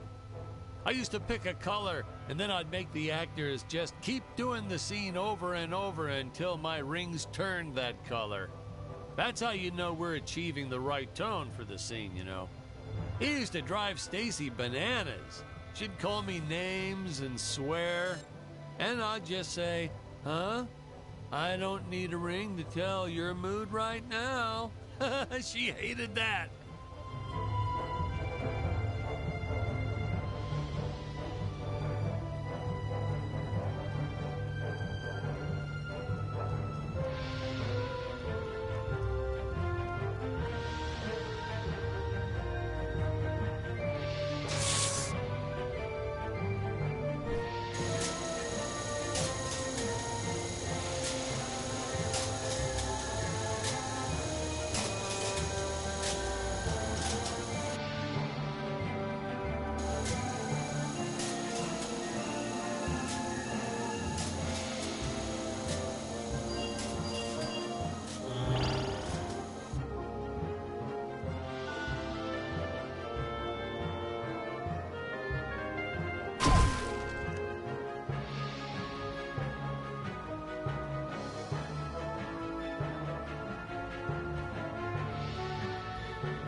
Hey, you know the best part about releasing this new DVD will be?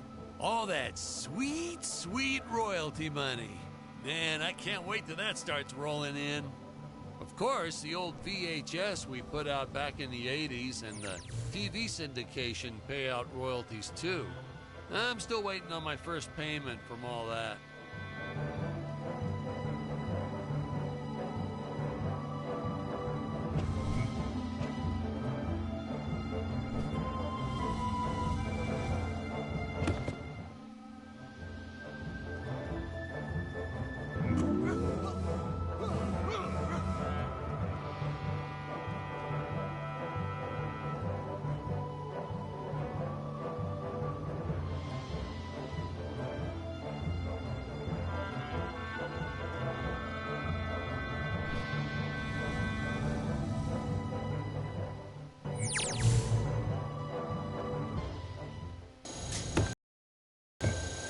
Nope, wrong clip. Let's move it along.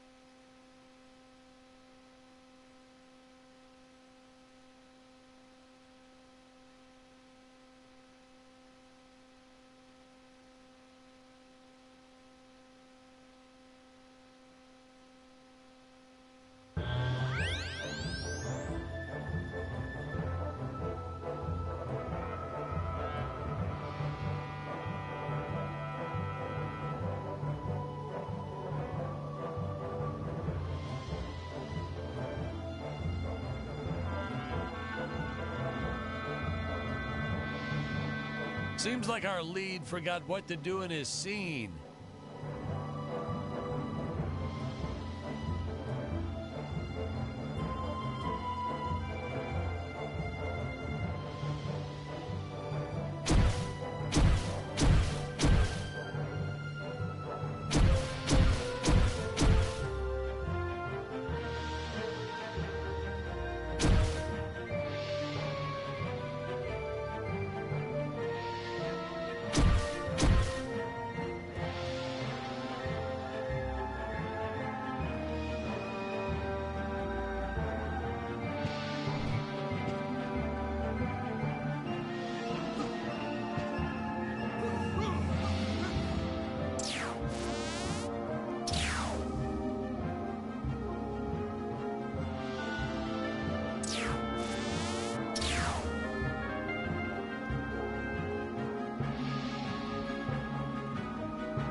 You see that?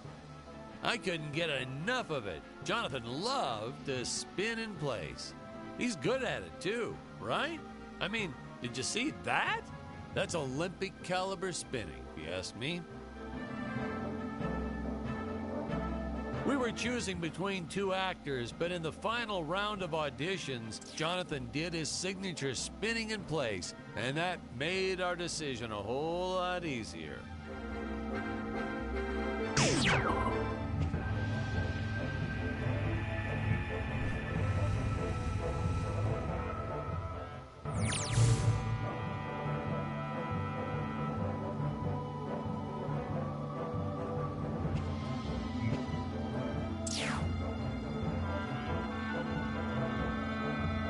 At first, I thought Jonathan's spinning was just a nice little talent. But then, he really wanted to incorporate it into the Dick Starspeed role. I said, run with it, boy, see how it goes. And he really did. He really did.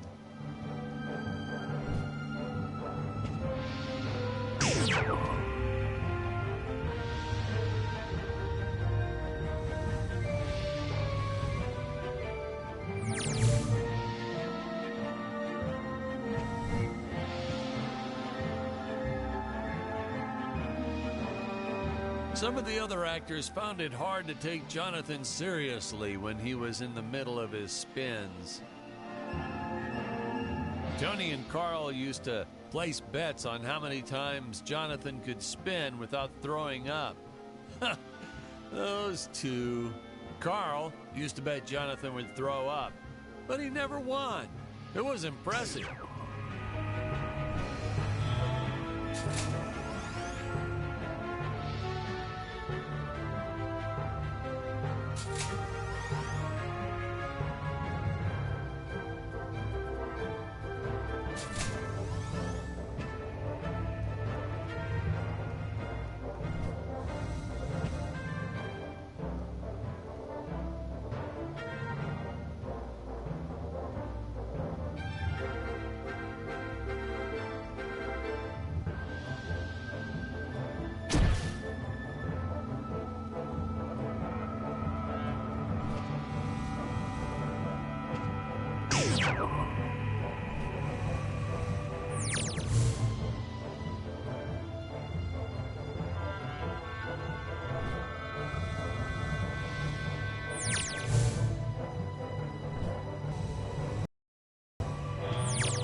Your days are numbered, Dr. Peculiar. There is nowhere to run, and I have transmitted our entire conversation to my father. Indeed she has. You cheated me, Doctor, and used my gold for your own schemes. Ah, so pedestrian. The moneylenders obstructing the efforts of the scientist. Did you actually think you could get away with this? Actually, I still do. My positronic shield consists of 8 energy rings. As long as even one of them remains intact. Silence, traitor! I grow tired of your incessant techno-babble. As I was saying, my shield is invulnerable to your meager weaponry. And because I am an evil genius, I have fastened the energy rings to a gigantic mutant octopus!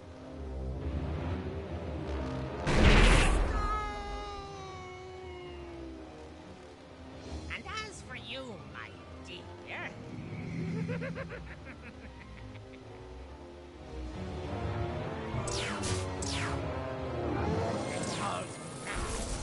But they could see me now!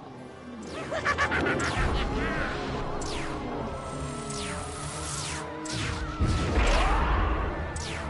fights and runs away lives to fight another day.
defense system.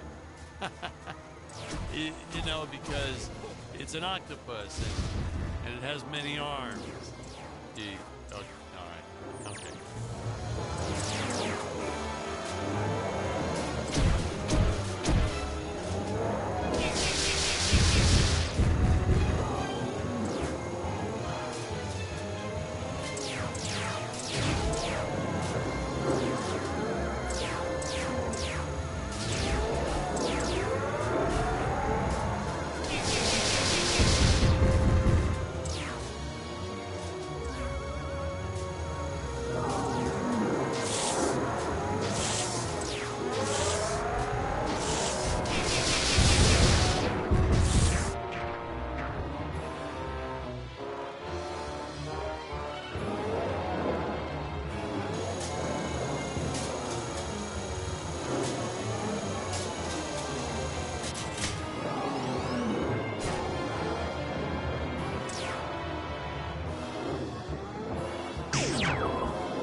You can kiss your cowardly shield goodbye, Doctor.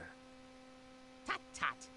Did you really think I wouldn't have another deadly trap prepared? You're Fred eliminated it. That's all, folks. The greedy emperor gets what's coming to him. The scientist learns he shouldn't play God. Spectacular monsters, large-scale pyrotechnics. This is what sci-fi is all about. And about now, we should be seeing the ending title card, the credits, and all the usual fanfare and the music. Hey, let's not forget, hold up. That's not right. Huh? Patrick, what is all this? What is this footage you're showing me? Sir, are you all right? Well, goodness gracious, man, of course not. You got the wrong movie. But, sir, Where'd they get this footage? What, did they film it when I was in the restroom? Impossible. I always used to make Carl go with me to discuss our next shot. Part 4? Okay, now. Patrick, something's fishy. Something's real fishy going on here. I'm gonna make some phone calls. This isn't right.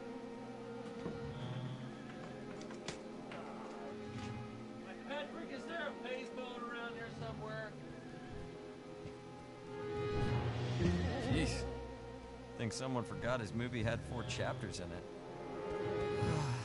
They always stick me with the worst projects for these DVDs.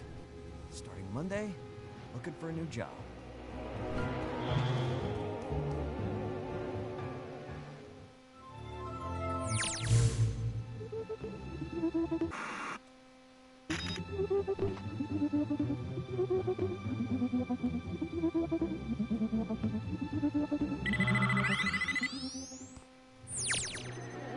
Greeting. We have been watching you. You unidentified life form detected. We are the true Gravorians, the original inhabitants of this planet. There are still many perils within this tower. We must take care that no one else is watching us.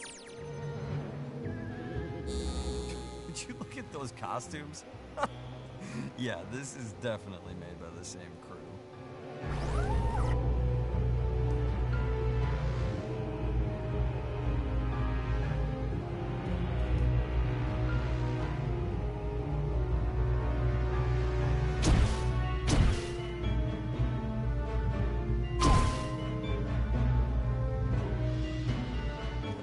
Made from those inflatable air dancer things you see outside stores? Oh, they must have borrowed them from Emperor Greg's used car lot. No doubt about it. If the director was good at anything, it was figuring out how to do things as cheap and cheesy as can be.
Children in those suits.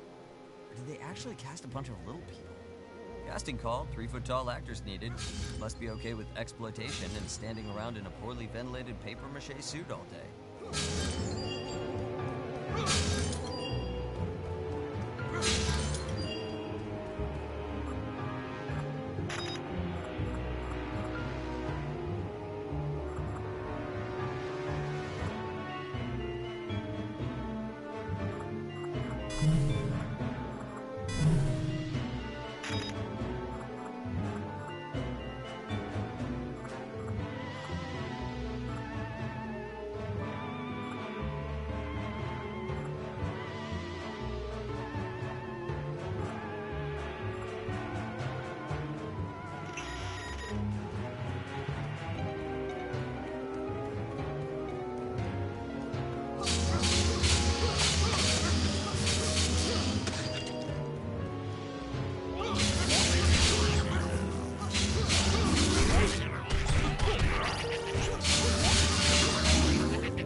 there we go.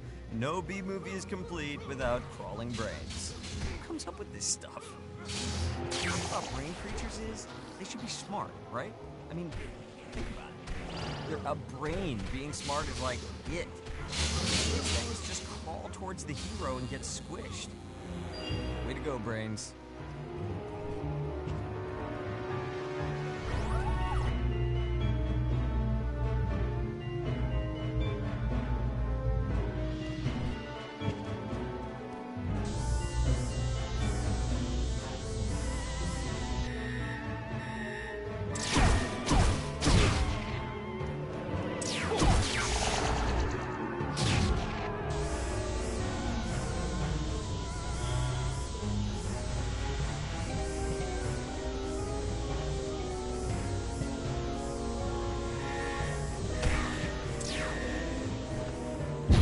Still confused by these guys. Were these brains once human or something? Did they lose their will to live now their bodies are gone? Ooh, maybe they're like cow brains. That's why they aren't so smart. Or maybe like a manatee brain. Yeah. Water cows are adorable.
Oh, right, and yep, here comes the crocodile alien men, right on cue. Where did they come from? Are they all friends with the bobblehead aliens?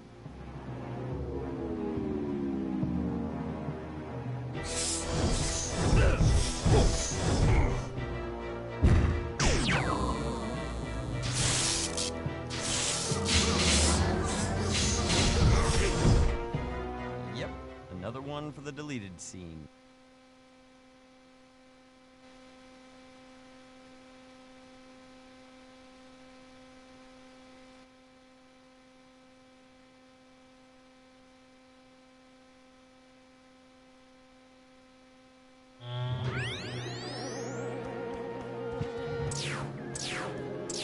Okay, so I'm still confused by these guys. Were these brains once human or something? Did they lose their will to live now their bodies are gone?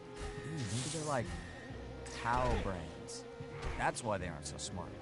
Or maybe like a manatee brain. Yeah. Water cows are adorable.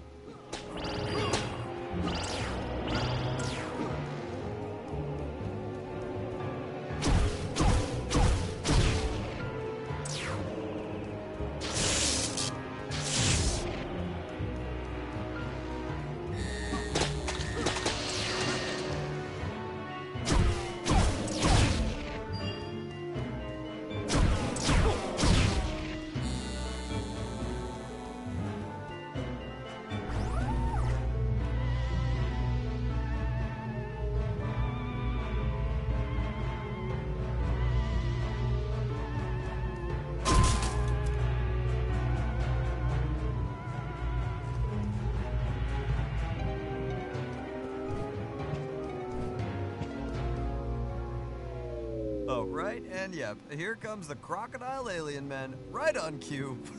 Where did they come from? Are they all friends with the bobblehead aliens?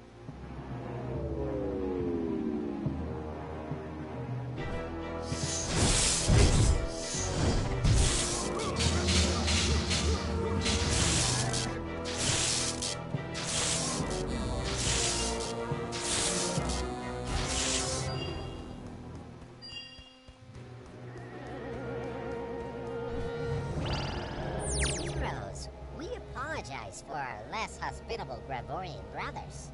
They cannot comprehend your importance. We have been studying the universe, and we believe you hold the key to its true nature. Whatever do you mean? Have you noticed you haven't died? Despite insurmountable odds against you, the universe is protecting you. Nonsense. We are alive because of our talents and our I skills. see you'll need convincing. Behold, the aeronautical disruptor. It looks like a pair of scissors. I admit we don't know how the artifact works, but see what happens when I use it on an airborne object. Wow. Are they breaking the fourth wall? You missed, and yet you still killed it? How is this possible? The secret is to aim high. See you next time.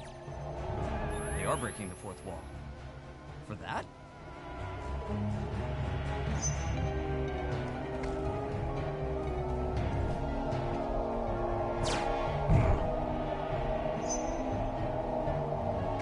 Couldn't they have used something cooler than scissors? I get the whole thing about the strings, but that's like fighting against the Galactic Empire with a toothbrush because you discovered that they all have bad breath.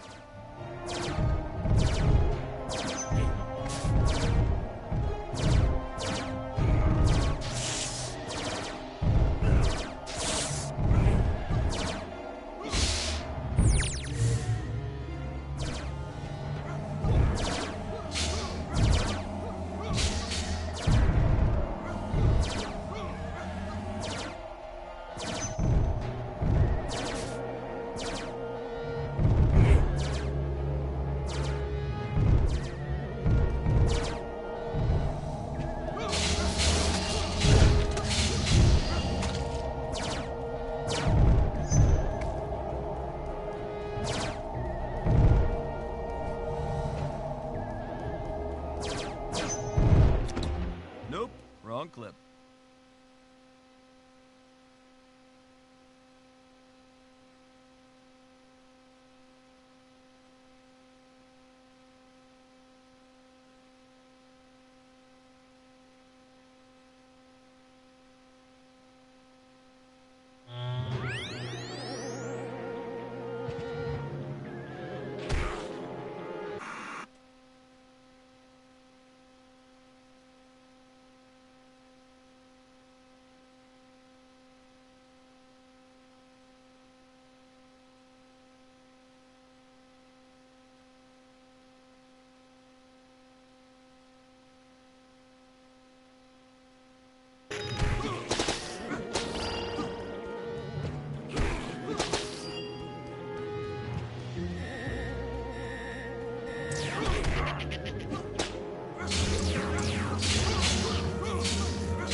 Oh, right, and yep, here comes the crocodile alien men, right on cue.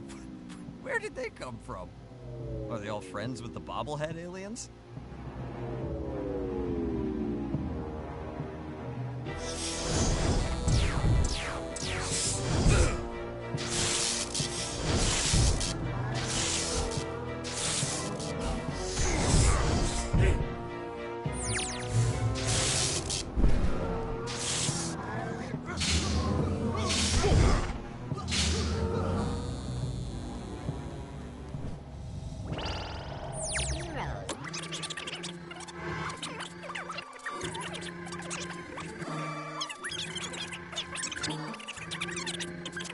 Wow. Are they breaking the fourth wall? They are breaking the fourth wall.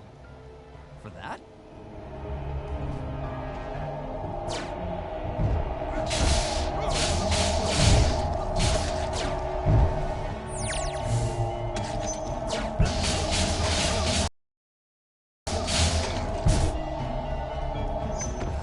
use something cooler than scissors?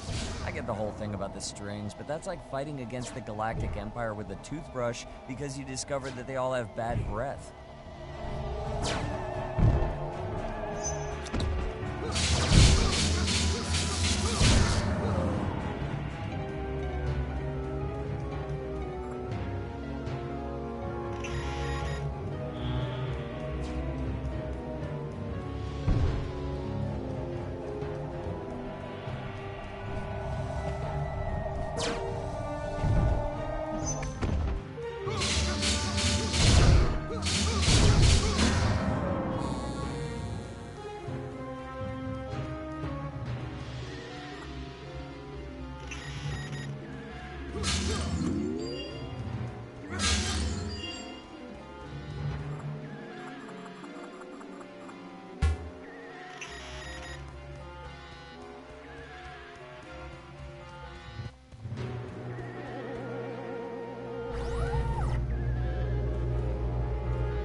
Have you seen the aeronautical disruptor in action?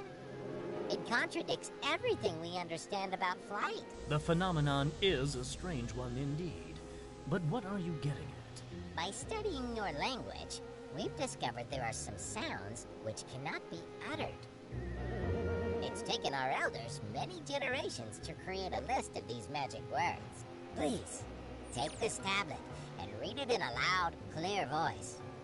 What trickery is this? It's nothing but a list of curses and foul language. You see, even you can't speak the magic words. I most certainly could.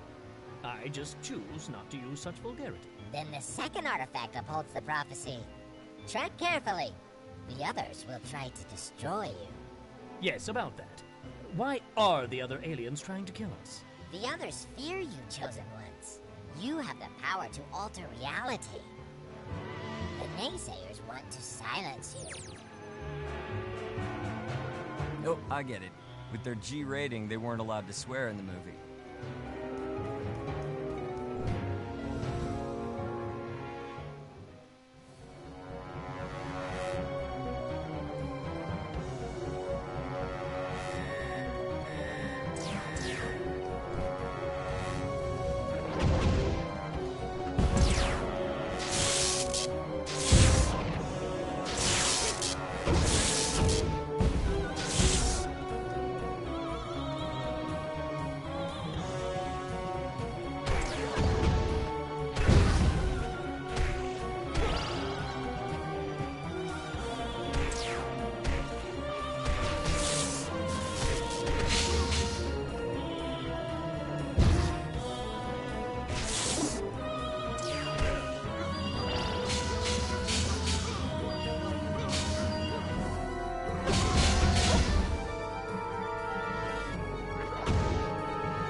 say that the mix of monsters is one of the high points of the film.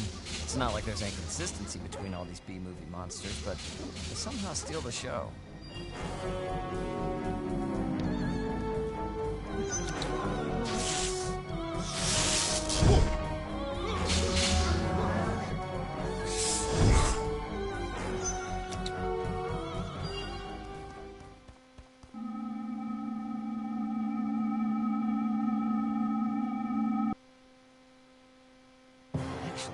Big snail there looks like my old Aunt Bertha.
Yep, another one for the deleted scenes.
Mix of monsters is one of the high points of the film. It's not like there's any consistency between all these B-movie monsters, but they somehow steal the show.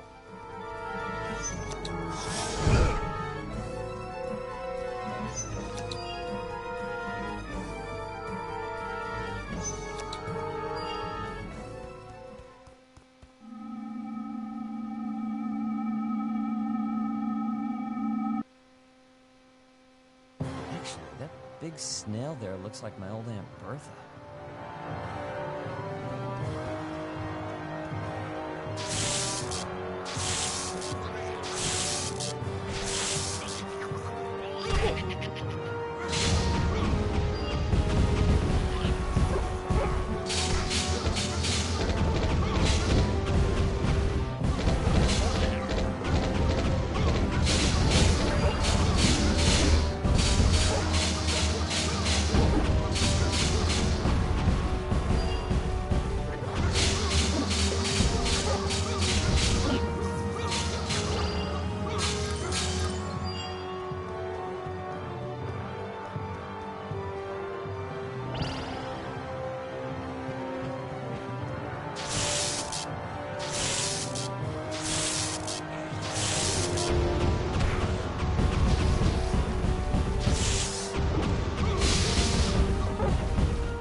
Thinking when they built this place. Like, they couldn't just build a normal stairway? Were tiles that appear and disappear right under your feet really the best option for getting up this tower?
Monster elsewhere?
Bertha, looking pretty pale there. I'd sure cut off all the smoking, Aunt Bertha. It might kill you. Or, you know, that hero who's got a pretty bad grudge against you.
you're ready, we shall reveal to you the third and final artifact. Gaze upon this. It's just my reflection. I've seen it dozens of times. No. Gaze behind you. Whoa, hey now! Who are all those people? The great eye in the sky controls everything in our world. They must be its servants. We found one of their ancient scriptures. The Deadly Tower of Monsters. The thrilling tale of Dick Starspeed's battle to overthrow the evil Emperor of Gravoria. Every prophecy in the ancient scripture has come true. Only you can help us. Turn to page 63. Production note. Is it too late to change Dick's name? A bit lacking, no? No. Keep reading. The next section. Final confrontation. The Emperor discovers the whereabouts of the native Gravorians and endeavors to kill them for more gold. Oh, that is what you were afraid of. Fear not, Gravorians. His ship has fallen, so surely he is... At last, I have discovered the whereabouts of the native Gravorians. I shall endeavor to kill them for more gold.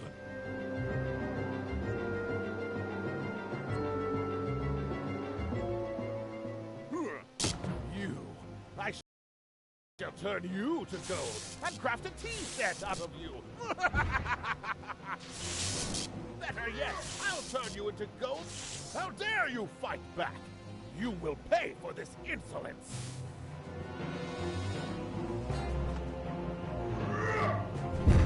Soon your rebellion will be crushed.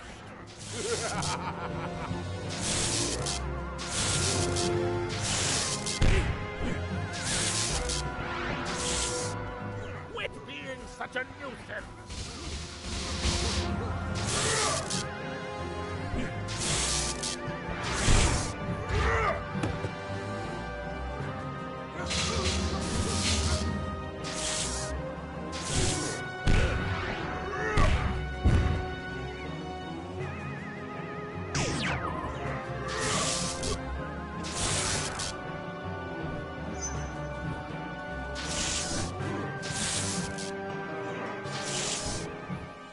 You're stronger than I expected. But you're no match for my throne ship.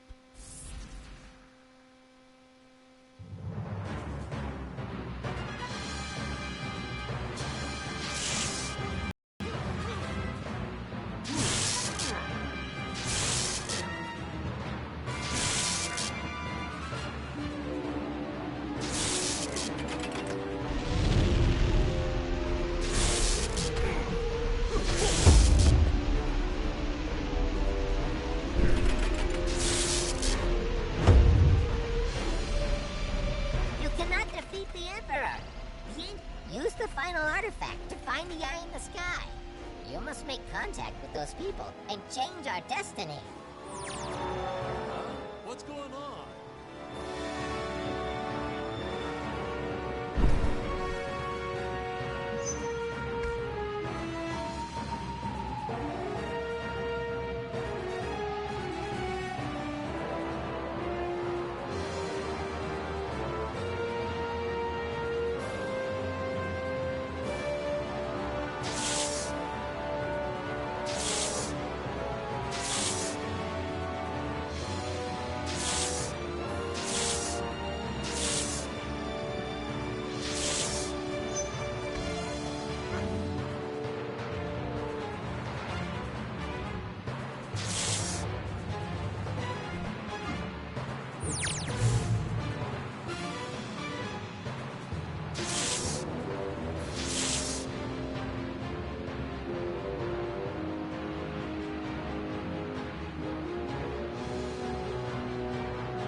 Don't jump off the set. You're running the shot.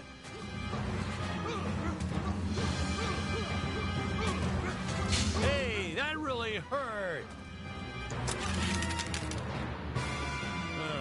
I've worked with some difficult actors before, but you are the worst.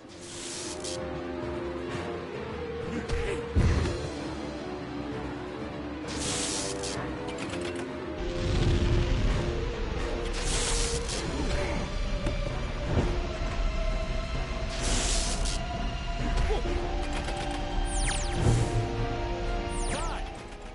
This scene is just all wrong.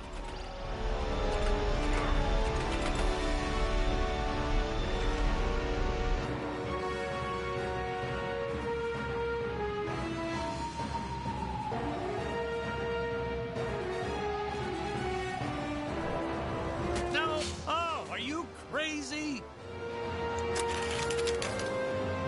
Stop sabotaging this scene. Do you have any idea how much it costs to do retakes?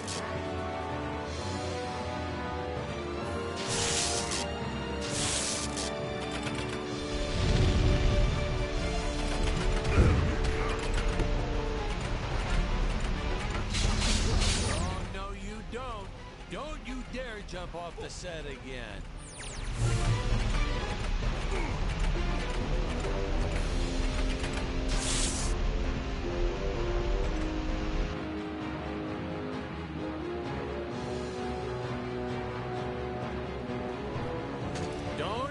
Don't you dare to...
Them for more gold!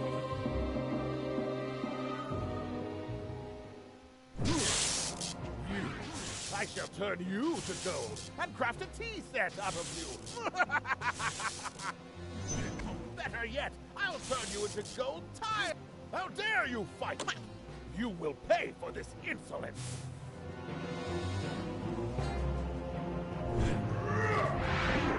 Soon your rebellion will be crushed.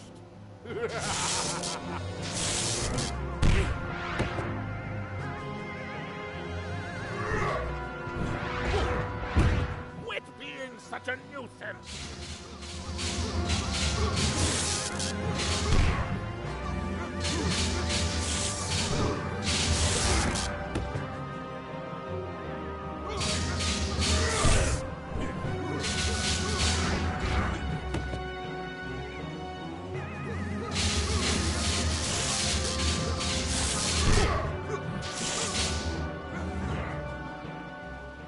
You're stronger than I expected.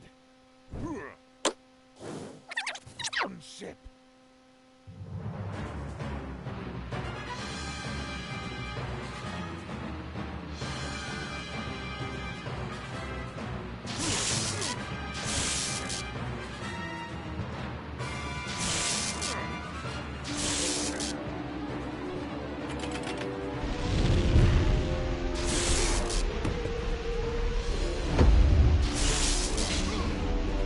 cannot defeat the Emperor. The ancient scripture says so. Use the final artifact to find the eye in the sky. You must make contact with those people and change our destiny. Huh? What's going on? No, don't jump off the set. You're ruining the shot.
Hurt.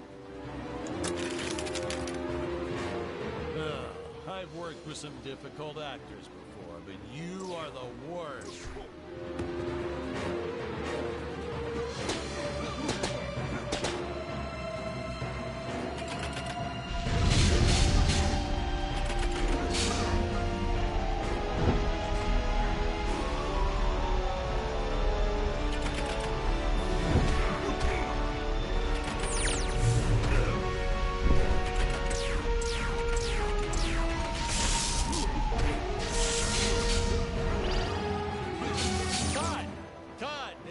Just all wrong.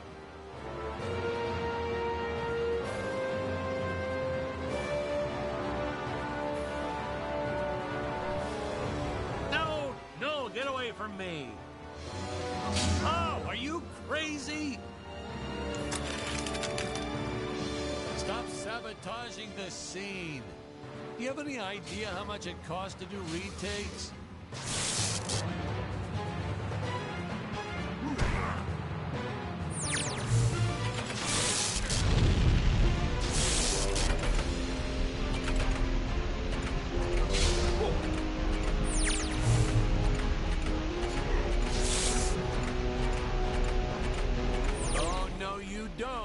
Don't you dare jump off the set again.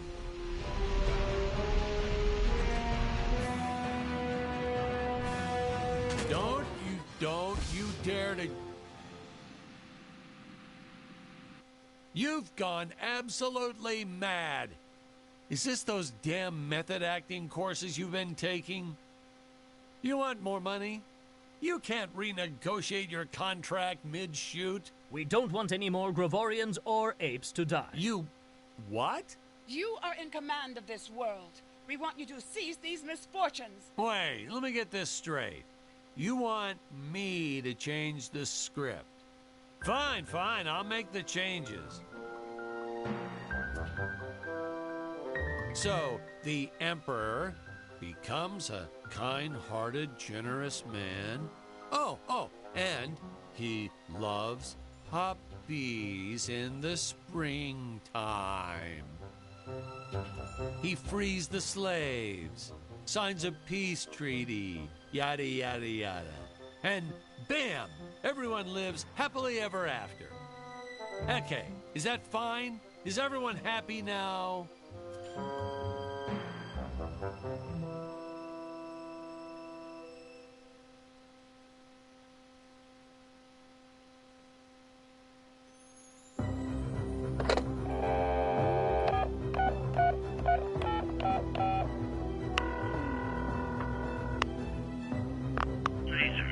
Hello, Rich? You there, man? Dude, Strangest day ever. We didn't really finish the commentary for that sci-fi DVD. That Dan Smith guy just up and left, like he forgot he filmed the last half or something. He got all antsy and he just peaced out. Man, you gotta find some better clients one of these... Well, huh? What do you mean he's missing? He went up to make some phone calls. Well, if I hear from him, I'll let you know. Hey, you know how directors can be. The guy was a little nutso. Maybe he wanted to disappear for a bit. Yeah, man, I'll lock up the studio when I leave. Later. Well, with the director missing, I guess we don't need his approval on which commentary lines to use. Might as well use them all. Good call, Patrick. Good call.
Huh!